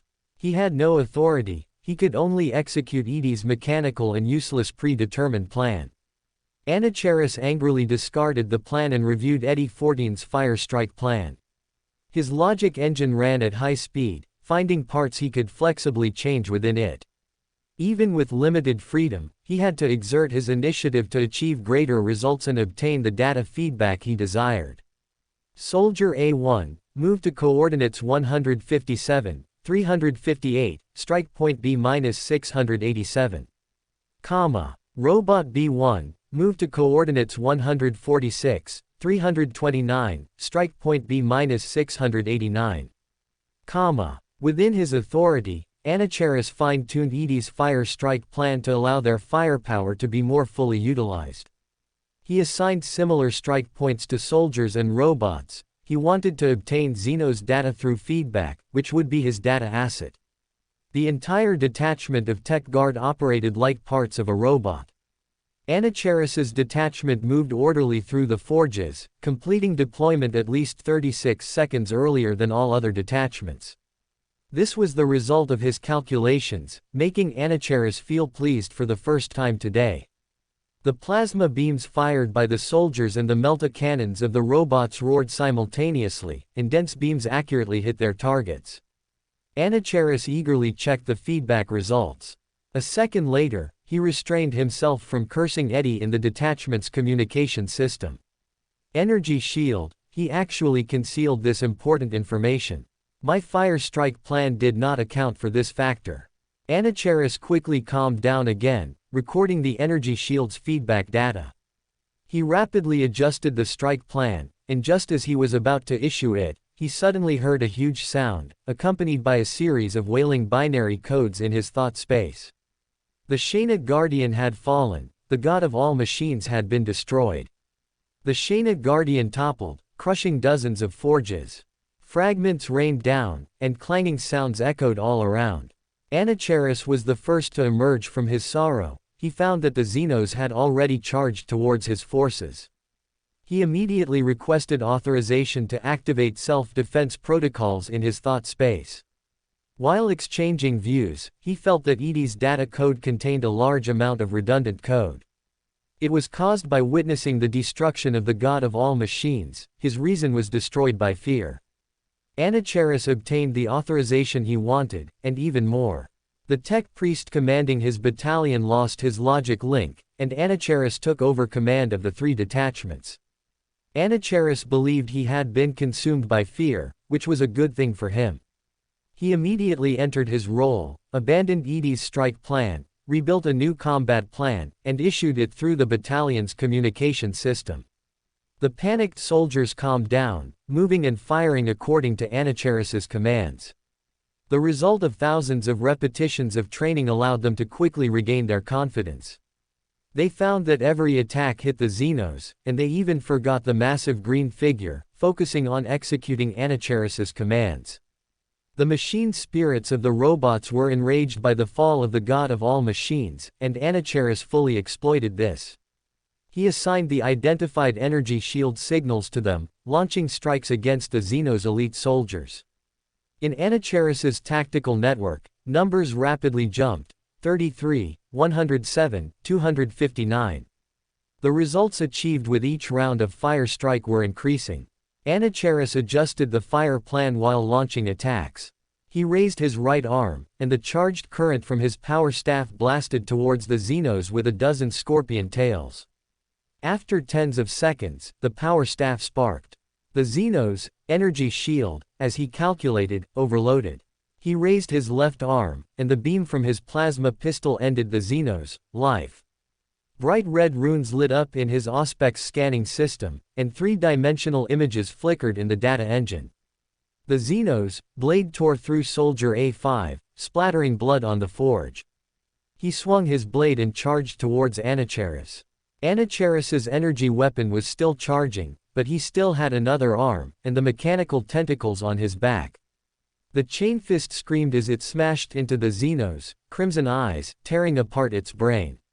Not enough, still not enough. I can wield more weapons simultaneously. This is not my limit yet. I need to become stronger. Because Anacheris had invested resources in the prediction array and Auspex scanning system, his investment in weapon systems was just beginning. Aside from the mechanical tentacles surgically connected to his spine, he had not yet installed other arms. As Anacheris was dissatisfied with his weapon system, countless red runes suddenly jumped in the data engine. Data feedback told him that the Xenos that destroyed the Titan had aimed their energy weapons in this direction. Chapter 496, The Execution of the Bone Eater. When the Stormbird was more than 10 kilometers from its target, the massive figure of the Bone Eater was already visible to everyone. Its green crown was even taller than the peak of a nearby abandoned mine. Beams of dazzling energy shot from its arms. Wherever they swept, furnaces disintegrated in the blinding light, and tech guards were vaporized, erased in the rising mist. As Ning Lu gazed at the Bone Eater, the voice of the brain cat John suddenly echoed in his mind. I can actively trigger a disaster, causing him to sink underground, which will make it difficult for him to move for a short period. Master, you can use this time to destroy it. Black Wolf Freddy looked at the brain cat lying beside Ning Lu's left leg, seeing its shining black eyes. His pupils contracted. John was growing stronger, and he could feel his own position being threatened. Without needing to think much, he guessed that the brain cat wanted to show off. He glanced at the three people opposite him and tugged at Ning Lu's leg armor. Ning Lu looked down and read his meaning from his gaze. I can make him dream. The Gene Seed Primarch's mind stirred, and he sent a mental pulse to them simultaneously. No, I will destroy him myself. Ning Lu glanced at Anacheris Skoria, the commander of the 19th Legion, Librarian Balsa Kucheri, and Captain Narat Kiran opposite him, then thought of Anacheris Skoria below. He wanted to personally kill the Bone Eater to make them directly feel his own power, which would make it easier to corrupt them. As Ning Lu pondered, he suddenly felt something. He sharply raised his head and looked out the window. The Bone Eater raised an arm, spewing a blinding beam of light towards the Stormbird. He did not move, calmly looking down, searching for Anacheris's figure in the crowd. He had to ensure his corruption target survived. The energy beam transformed into straight lines in the pilot Nelson's mind. The robot calculated the incoming and subsequent beams. He abruptly pulled the control stick, and the Stormbird dodged in the air according to his calculations. The destructive energy beam grazed the fuselage, piercing through the dim void. At the same time, the Gene Seed Primarch's superhuman vision distinguished Anacheris from the others through comparison. Although he was different from his future self, who would be covered in mechanical arms, he could still be recognized. He and his team stood out remarkably among the mutually interfering Jiao teams. The tech guards commanded by Anacheris killed enemies in swaths, like precise gears. His calculation ability was clearly more than an order of magnitude higher than other commanders. He considered the movement trajectories, firepower, and surrounding environment of both enemies and allies. The Gene Seed Primarch dedicated part of his consciousness to Anacheris and then stood up. He gave Nelson the order, open the hatch. Lord Ning Lu. The three exclaimed in unison. They had seen the Gene Seed Primarch's actions, which made them worried. Witnessing the burning Titan and the devastating destruction caused by the Bone Eater, they now had no doubt that the giant alien could destroy a Titan. No need to worry, Ning Lu said, then leapt from the hatch, his golden wings spreading behind him. The Bone Eater was immediately drawn to the figure in the air. Its arms began to rise one by one. As the foliage on its head swayed, the beam instantly fragmented into points of light. Most of the light points flew towards the black-armored, golden-winged figure, while a smaller portion flew towards the dozen or so aircraft in the sky. On the panel in Nelson's eyes, countless dense red light points instantly appeared, with tactical data showing a quantity of 1,493,285. The robot's brain worked at high speed, planning an evasion route. His hands pulled the control stick at a speed too fast for a normal person's vision to follow. The Stormbird darted up and down in the air, weaving through the rain of light. The electromagnetic locks on the boots of the three Astartes held them to the cabin, and they quickly adapted to the rapid turbulence. They looked out through the viewports. In front of their sight, a Stormbird was struck by golden light points, trailing black smoke as it spun and fell. I think you should put us on the ground, Anacheris said. We don't want to die in the air. Fighting alongside the Gene Seed Primarch is our glory. Shadow Lord, Balsa suddenly spoke, the Bone Eater no longer cares about us. Narat, hearing this, immediately turned his head to look at the massive creature on the ground and indeed saw no more light points shooting towards them. A brilliant light pierced the sky, tearing through layers of dim clouds. All the Order shadows on the Stormbirds and the tech guards on the ground saw the brightest light they had ever witnessed. In Anacheris's auger scanner, energy readings surged rapidly. He looked up in surprise, trying to discern what it was with his electronic optic eye. He saw the light, more dazzling than the output of an electrodrive cult engine. It came from a spear, held by a towering figure. With a crack, one of Anacheris's electronic bionic eyes shattered. He quickly lowered his head to prevent the other eye from suffering the same fate. Anacheris reviewed all data packets in his thought space.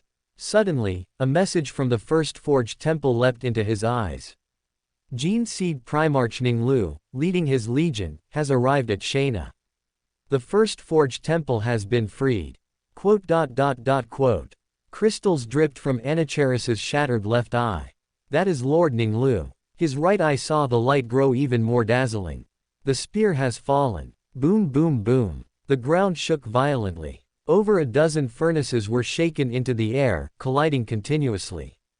Anacheris quickly looked up at the sky.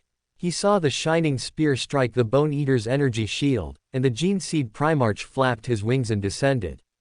Ning Lu channeled psychic energy into Jushin's spear, breaking through the Bone Eater's personal energy shield before leaping down. A flicker of light and shadow passed through the Gene Seed Primarch's eyes. Over a dozen furnaces and the surrounding robot wreckage seemed to be scooped up by a large net. Metal pulverized with a thought, turning into specks of metal dust. The Baron of Corruption's psychic power spread, and the metal dust quickly condensed into metal chains. Threads shot towards the Bone Eater's arms, wrapping around them in layers. Light flickered on and off, the dim glow even grayer than the sky. After binding the Bone Eater's arms with metal chains, the Baron of Corruption, with a thought, flew to the top of the Bone Eater's head. He injected all his remaining psychic energy into his power fist, activating Execution, a sequence 4 imperative mage ability. His eyes glowed with golden light, and his power fist was simultaneously enveloped in golden light. He violently swung his fist downwards, and the golden light struck the Bone Eater's head. With a booming explosion, countless branches shattered, and the Bone Eater's massive body swayed and toppled.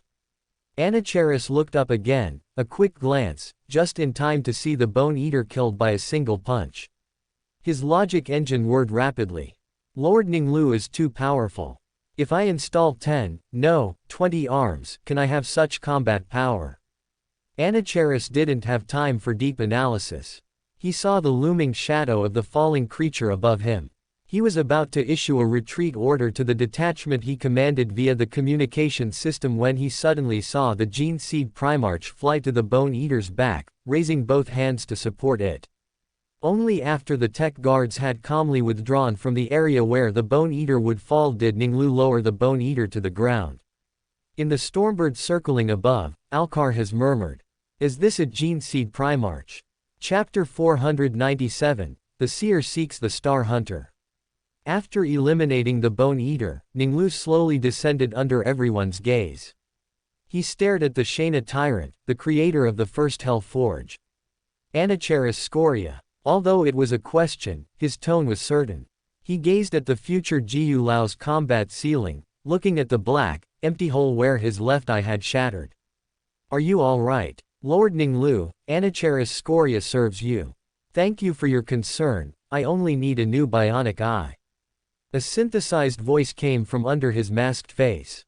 Anacheris did not ask the Primarch how he knew him. Witnessing the giant before him kill the powerful Titan-destroying alien in 36 seconds, he believed a Gene Seed Primarch could do anything. Furthermore, Lord Ning Lu was known as one favored by the Omniscia, having led the excavation of numerous holy templates. His damaged flesh was worth it. Scanning several images of the Gene Seed Primarch's combat allowed him to obtain valuable data.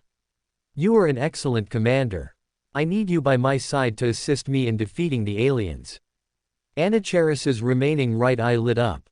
It is my honor. Although his plan had just begun, he now had a better opportunity. He could not refuse an invitation from a Gene Seed Primarch, especially Lord Ning Lu, who was favored by the Omniscia. He would gain immense prestige and many followers from this. The 19th Legion commander, Alcar Hasfar, and Narit Kiran, walked towards the Bone Eater. They had intended to assist the Gene Seed Primarch in combat, but unexpectedly, before they even landed, Lord Ning Lu had already killed the Titan-destroying Bone Eater. They gazed at the Bone Eater's corpse, which resembled an entire forest, and recalled the battle they had just witnessed. Librarian Balsa Kucheri stared at the spear stuck in the ground. He could feel the light emanating from it, which felt somewhat familiar to him. It was the Emperor's light. A flash of light streaked across the sky in his mind, the scene of the Gene Seed Primarch infusing immense psychic power to make the spear come alive. Electric light flickered in Balsa's eyes, and his body trembled painfully as he recalled the transcendent scene. The Baron of Corruption, who had begun to corrosion, Anacheris heard a buzzing sound from his comm bead. Ning Lu answered, and the voice of an original body servant came through. My lord, signs of Star Hunter activity have been detected. The sages of the Mechanicus have discovered, in the data from the reactivated monitoring system, that the 166th, 168th, 169th, and 171st Forge worlds all had Astartes activity. After comparison, it was confirmed to belong to the Star Hunter. They conducted a global, full-frequency broadcast, requesting the Star Hunter to respond, but as of now, no communication has been received. That's not surprising. Ning Lu knew that after the Great Crusade began, the Star Hunter was among the first Astartes to leave the solar system. The Star Hunter was divided into 100 companies, serving as vanguards to chart navigation routes and find suitable temporary bases for the expeditionary fleet. These reconnaissance teams received little attention or praise. They were considered outsiders of the Imperial Army. They did not seek aid but chose to live and die in their own way and at their chosen locations. Assign the task of searching for them to William Wood. William Wood, upon returning to the 12th Battle Group, was immediately promoted to the 5th Company's adjutant. Upon receiving the order from the Gene Seed Primarch, he immediately led his 3 commanded squads onto the land speeder, freshly equipped by the Order Shadows. Ning Lu's negotiation team, dispatched to Akahan land, was negotiating with various Forge worlds to find the most suitable partners. As of now, no Forge world has been authorized, so a series of vehicles, including the land speeder, were only in service with the Order Shadows. The powerful anti-gravity plates in its belly roared to life, generating a strong anti-gravity field that slowly lifted the land speeder. The land speeder ascended to a height of 100 meters, the stable altitude they could reach, sufficient to avoid the ground-level forges. Forge world number 166. William selected his target, and the afterburner ramjet engines at the tail of the speeder ignited, swiftly sweeping towards the target. William handed the driving over to the monster, and sat in the gunner's position, examining the Star Hunter data on the data slate. The Star Hunter 33rd Company has been active in the northwestern Milky Way, charting star maps for the Imperium and searching for hostile aliens. Creation date 25,130. Company Commander. William frowned slightly. The data was sparse and offered no help in the search. Finally, he focused on the only useful piece of information, the creation time. Level 2 indicates that its source can make direct psychic contact with the solar system, which is a very high degree of accuracy. But the Star Hunter's 33rd Company was born in the solar system. It should have been 0 or 1, but it's 2. This is the best proof that they were overlooked. But I can only hope this record is accurate now. The Astartes instantly calculated the corresponding time for 516, July 7, 8 hours, 9 minutes, 36 seconds. William noted this time, tapping his finger on the runes to unlock the vehicle's data slate. After entering the key to unlock it, he then entered his adjutant code to access the star map of the solar system. The Seer, using July 7, 29,805, 8 hours, 9 minutes, 36 seconds as a base, calculated the inverse rotation of planets and constellations, then picked up his stylus. The Seer marked the symbolic representations in the correct places on the astrolabe and added the corresponding conditions of various constellations. Ordinary astrologers needed reference books, but as a seer, he only needed simple calculations to reach a conclusion. After completing the creation astrolabe for the Star Hunter 33rd Company, William gazed at the astrolabe for several more seconds, memorizing the astrolabe before him. Then, He called up the star map of the Shana Wesadakesi star system. The seer briefly examined it, then swiftly sketched on it, converting the Star Hunter's creation astrolabe from Terra to the Shana star system. This would be a monumental task for an ordinary astrologer, but the seer completed it in just 1 hour. Astrologers needed to complete all their work in a quiet, undisturbed astrology room, but the Astartes, relying on his superhuman brain, completed it in a rapidly moving land speeder. The seer didn't have time to wipe the sweat from the tip of his nose, which had appeared due to his concentration. He quickly marked the location indicated by the revelation in the tactical network. Increase power, full speed ahead. The promethium in the afterburner ramjet engines at the tail of the land speeder burned fiercely, spitting out blazing white light.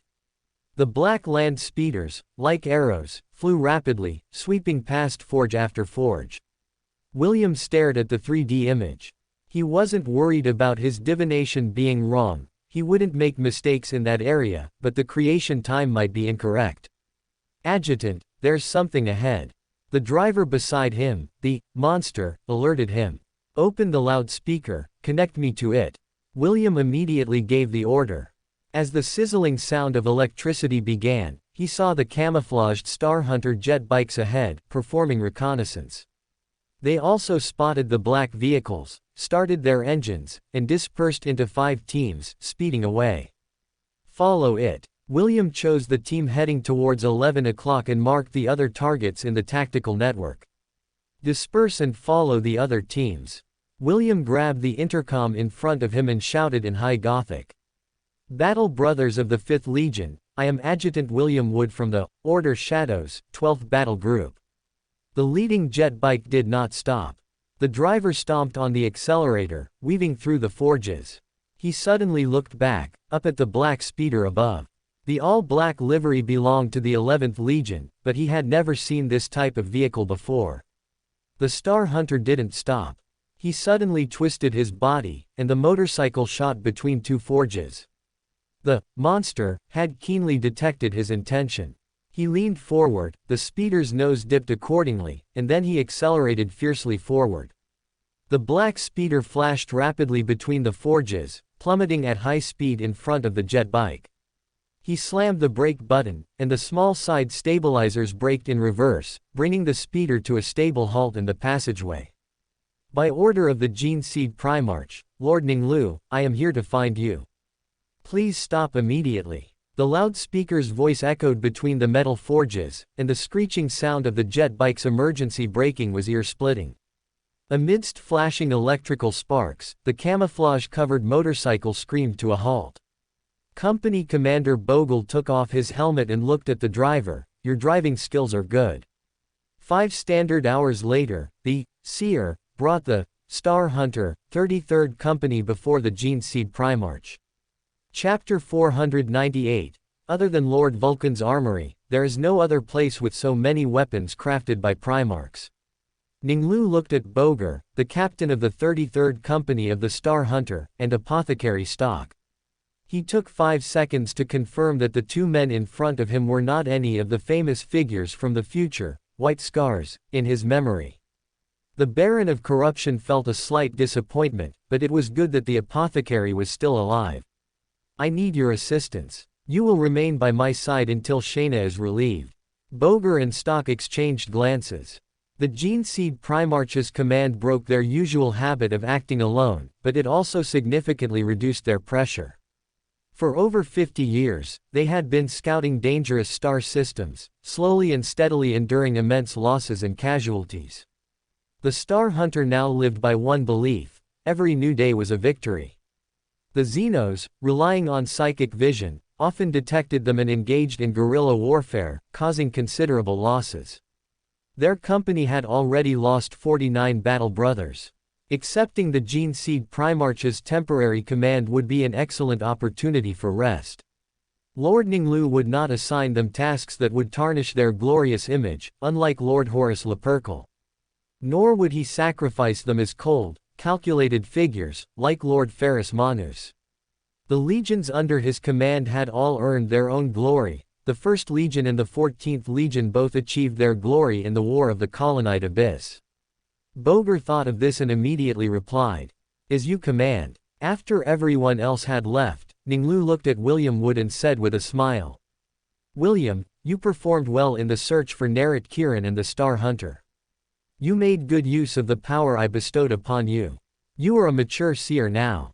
Upon hearing this, William Wood suddenly felt his body, mind, and spirit enter a marvelous state. He felt something dissolving within him, merging with his spirit. "You deserve a reward," Ning Lu continued, suddenly feeling his inspiration stirred. He opened his psychic vision and, speaking in his usual tone, continued, "You may go to my personal armory and choose one item." The Baron of Corruption saw William's astral body and aura become one, like a light blue crystal, and he said with a smile, "Now, you are a true seer. Your choice will be made after I bestow new power upon you. Come see me again in 5 minutes." Ning Lu left the Jushin spear and, avoiding everyone's sight, went to the Nation of Disorder. He then ordered the Space Monkey to prepare the Sequence 8 Feet Clown potion using materials such as golden, yellow, and red clown masks. A moment later, William restrained the urge to unwrap the blue crystal pendulum from his wrist and perform divination that would be disrespectful to his father. He focused on the liquid with surging bubbles. The golden, yellow, and red liquids intertwined but remained exceptionally clear, not mixing together. William tilted his head back and drank it all. The bitter taste made his face twitch slightly. Immediately after, his face flushed, and then other parts of his body showed similar changes. William's reflection appeared in his mind. Through the strange reflection, he found that he could precisely control his facial expressions and body movements. William's imagined layered light spheres slowly entered a meditative state, gradually reigning in his overflowing spirituality. The clown suddenly bent down, his nose stopping 1 millimeter from the ground, then immediately sprang back upright like a spring, only to fall again, his head stopping 1 millimeter from the ground. William stood firm again. He understood his father's words just now and also felt that not choosing his armor earlier was the correct decision. He now possessed precise bodily control, superior physical coordination and balance, and outstanding agility and speed, which would allow him to grow more in terms of skill. William spent 1 stellar month familiarizing himself with his abilities after becoming a clown, before boarding a Stormbird to the Worthy Shadow to choose his reward. As a former member of the Honor Guard, he knew the full procedure. From time to time, Order Shadows would receive rewards from the Gene Seed Primarch for various reasons. Combat merit was the most common, but not the only one. Excellent evaluations of administered territories, the exploration and discovery of new knowledge and technologies, contributing special items like animals and plants favored by his father, and many other actions could all earn rewards.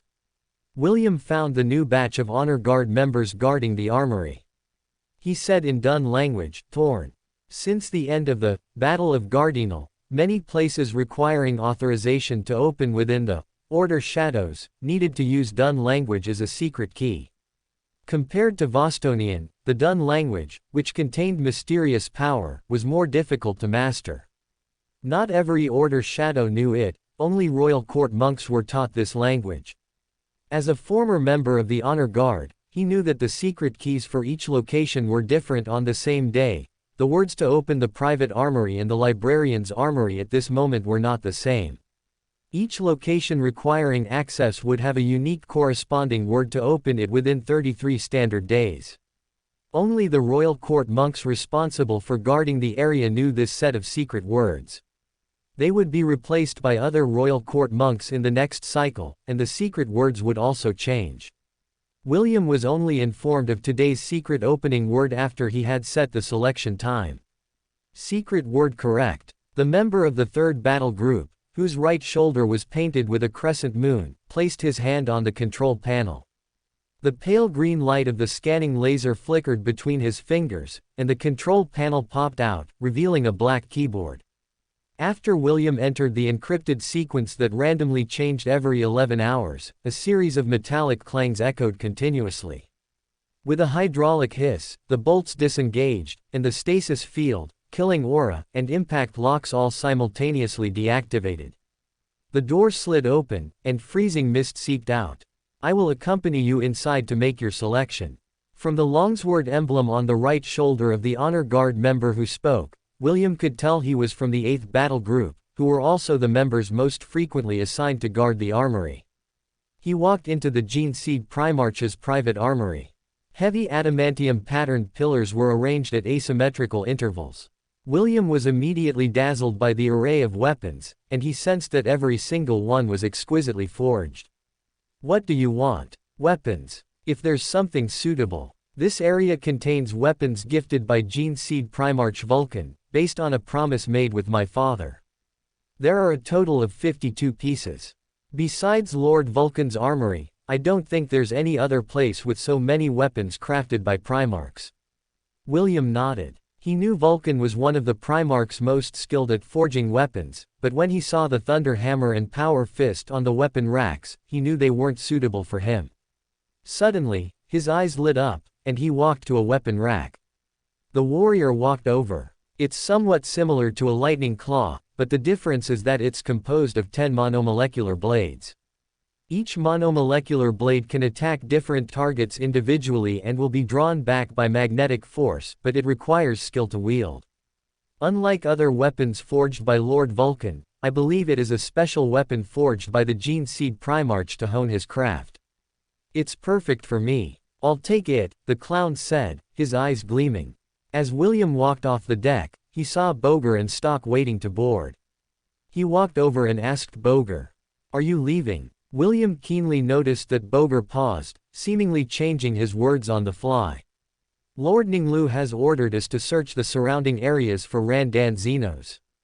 William gazed at the two boarding men, feeling they were completely different from a month ago. It wasn't until he returned to his own company that he confirmed the two Star Hunters' attitudes towards his father were entirely different. It was an extraordinary level of respect. Chapter 499. I'm not for the land speeder, I'm for the future of the company. Shayna 2, Primarch's temporary command post. Arsena Dunn held a data slate and reported to the Genseed Primarch. My lord, after 6 weeks of negotiations, I have reached an agreement with the Chief Forgemaster. The Chief Forgemaster is willing to provide 2 technologies in return for our rescue and the Ramirez-class star fort stationed in the star system. They are offering newly developed special boltgun technology, called the Tracker Silencer Bolt. He operated the control stick, projecting a 3D image in front of Ning Lu. The sages of Shayna replaced the mass-reactive warhead with a solidified watermark warhead, and replaced the previous casing primer and rocket propellant with a gas cartridge, controlling the boltgun's speed to subsonic to achieve a silencing effect. Ning Lu gazed at the 3D image, aligning it with the Tracker Silencer Bolt in his memory. It's very suitable for my 10th Battle Group, which I've designated for stealth operations. Thinking of this, he ordered. Instruct the tech sergeant to develop a tracker-type boltgun with an extended barrel for sniping and stealth operations. As you wish, my lord, Arsena continued. The other technology is a molten core power beam that uses high-temperature melting technology to increase current density, providing stronger power compared to the servo harnesses currently used in power armor. Anacheris Skoria controls dozens of mechanical arms, which not only requires calculation and multi-threaded scheduling capabilities but also power and coordination systems. Did he use this technology? Ning Lu mused, then said with a smile. This is very important to us. The royal court monks have more diverse needs. Stronger power will allow the tech sergeant to create more suitable power armor with different characteristics for them. The original body servant, seeing the Black Emperor pleased with his negotiation results, also smiled and said, "This is good news for over 50,000 royal court monks. Not 50,000, but 81,520 people. Every Beander was personally vetted by me, and I granted them the potion. Even Arsena, who has been with me the longest, can only come up with an approximate number, but it differs greatly from the actual figure. Well, he also often represents me in negotiations or leads activities. The Guardianal operation was his most successful. While Ning Lu pondered, the original body servant continued to report. Shayna has promised to provide supplies for the war against the Xenos and to forge 3 battle carriers for the Legion. Ning Lu nodded slightly. Battle carriers can serve as the core of a fleet. The resources and production capacity required for their construction are only slightly less than that of a Glory Queen-class battleship. In his territory, only Sepra Mundi, a shipyard that has grown to rival Mars, can build them, but its production capacity is prioritized for building Ramirez-class star forts. Shipyards like Ko's are still growing and also bear the task of building star forts. Currently, all 6 of the Legion's battle carriers are built by allied Forge worlds. Shayna has extremely high production capacity among Forge worlds. Building 3 battle carriers for the Legion is a significant boost to the fleet's strength. Ning Lu also knew that Shayna even had the capability to forge general cannons. During the grand birthday celebration, they manufactured 3 for Horus Lupercal. Although I would prefer general cannons, battle carriers are also good. Anacheris will be corrupted by me. With my support, the future tyrant of Shayna will rise earlier and be more powerful than in my memory. General cannons and most of Shayna are already mine. It's just a matter of time. The Forgemaster Sage accepted your request. He will arrange a more suitable position for Anacheris within the Tech Guard. He will lead the entire macro branch of Elder Eddie and directly fight alongside you. Very good. Ning Lu nodded in satisfaction. This would give him ample time to corrupt Anacheris. He had previously corrupted Bogle, the captain of the Star Hunter, 33rd Company, and Apothecary Stotch. Narit Kiran was also corrupted by him yesterday. Alcar Hasfar was also about to be corrupted, while Balsa Kuturi's progress was slower. The digestion progress of the Corruption Baron has increased significantly, to about 70%. If the remaining 3 can be successfully corrupted, it should complete the digestion, not only fully mastering the power of the Corruption Baron, but also increasing authority and opening a new layer of space in the Nation of Disorder. Even if Balsa cannot be corrupted, as long as one important target in another legion is corrupted in the future, it should be enough to complete it. Arsena put away the data slate and reminded him. My lord, Perturabo will arrive in 4 standard weeks. I know. After the original body servant left, Ning Lu glanced at the timer. He still had 5 minutes until he was to summon Narit. The Jushin spear had long been left outside his office. He went directly to the Nation of Disorder, and ordered the Space Monkey to prepare the Secret Supplicant potion. Considering that the future Lord of the Ashen Claws specializes in the stealth attack methods of the Raven Guard, and Corvus Corax dislikes the Terra descendants, Narit rarely has the opportunity to see his Primarch, and the risk of exposure is low. Ning Lu chose the Secret Supplicant pathway for him. Ning Lu knew that Chagatai Khan would summon all companies to Shigoris in 875 to hold a ceremony called the Bleeding. Therefore, Bogle and Stotch, like Hather Mayat, were granted the Spectator potion by him to better observe and respond. Ning Lu hoped they would advance to Psychiatrist before 875 so that Chagatai Khan would not discover them. He remembered that all 50,000 Astartes, both Terra descendants and Shigori's descendants, participated in the ceremony, merging into one with their scars. The 2 inconspicuous individuals should not be discovered. A moment later, Narit entered the office and respectfully said, Lord Ning Lu, drink it. Ning Lu spread his palm, offering the black potion, which occasionally bubbled, to Narit. Narit took the potion and, without hesitation, drank it in one gulp, his face immediately twisting slightly. So bitter. Too bitter. Ning Lu sent a thought impulse to Narit, imbuing the future Lord of the Ashen Claws with common knowledge. Considering that the 19th Legion was under Horus's command, Narit would leave soon, and that a secret supplicant masters sacrificial knowledge and must pray to digest the potion, he informed the corrupted Narit of the ritual directed at the Black Emperor. Narit only took 2 standard minutes to enter a meditative state, reigning in the overflowing potion power. He instinctively felt a difference, he could see more. Lord Ning Lu's body was more majestic than before, more majestic than any warship he had ever seen. He seemed to be bound by the laws of reality, only then bending into the camp. He immediately abandoned the imperial truth propagated by the emperor, knelt on the ground, and devoutly said, "My lord, thank you for your bestowal. I will surely make good use of the power you have granted me to serve you." At the same moment, on the edge of the Vice-Star sector, in the captain's quarters of the Star Lance. After Bogle activated the shielding field, he asked Stoch, "How is the new recruit modification progressing? The 5 new recruits cultured from the gene seed granted by my lord have shown no rejection reactions," the apothecary replied.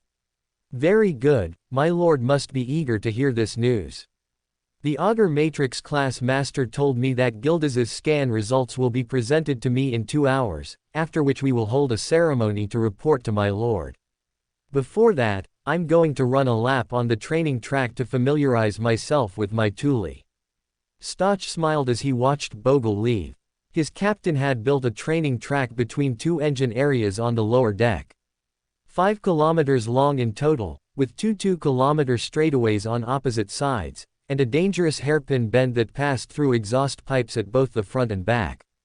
He didn't know if his captain's loyalty to my lord was partly due to my lord gifting him a land speeder when they first met. Bogle was the first Astartes, besides the Order Shadows, to receive a land speeder. He named it Thule, after his homeland on Terra. Stoch shifted his focus from Bogle to himself. He switched to the spectator perspective, examining himself, trying to recall which decisive moment prompted him to pledge allegiance to the Black Emperor. A moment later, he couldn't find the exact time.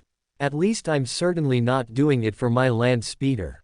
I'm doing it for the future of the company. Only my lord can give us a future." Chapter 500, An Unhappy Perturabo. On the Forge world of Shayna II, every Forge temple simultaneously rang the Omniscia Great Bell at 12 hours, 12 minutes, and 12 seconds. The sound of the bells reverberated, announcing their emergence from the shame of being desecrated by Xenos.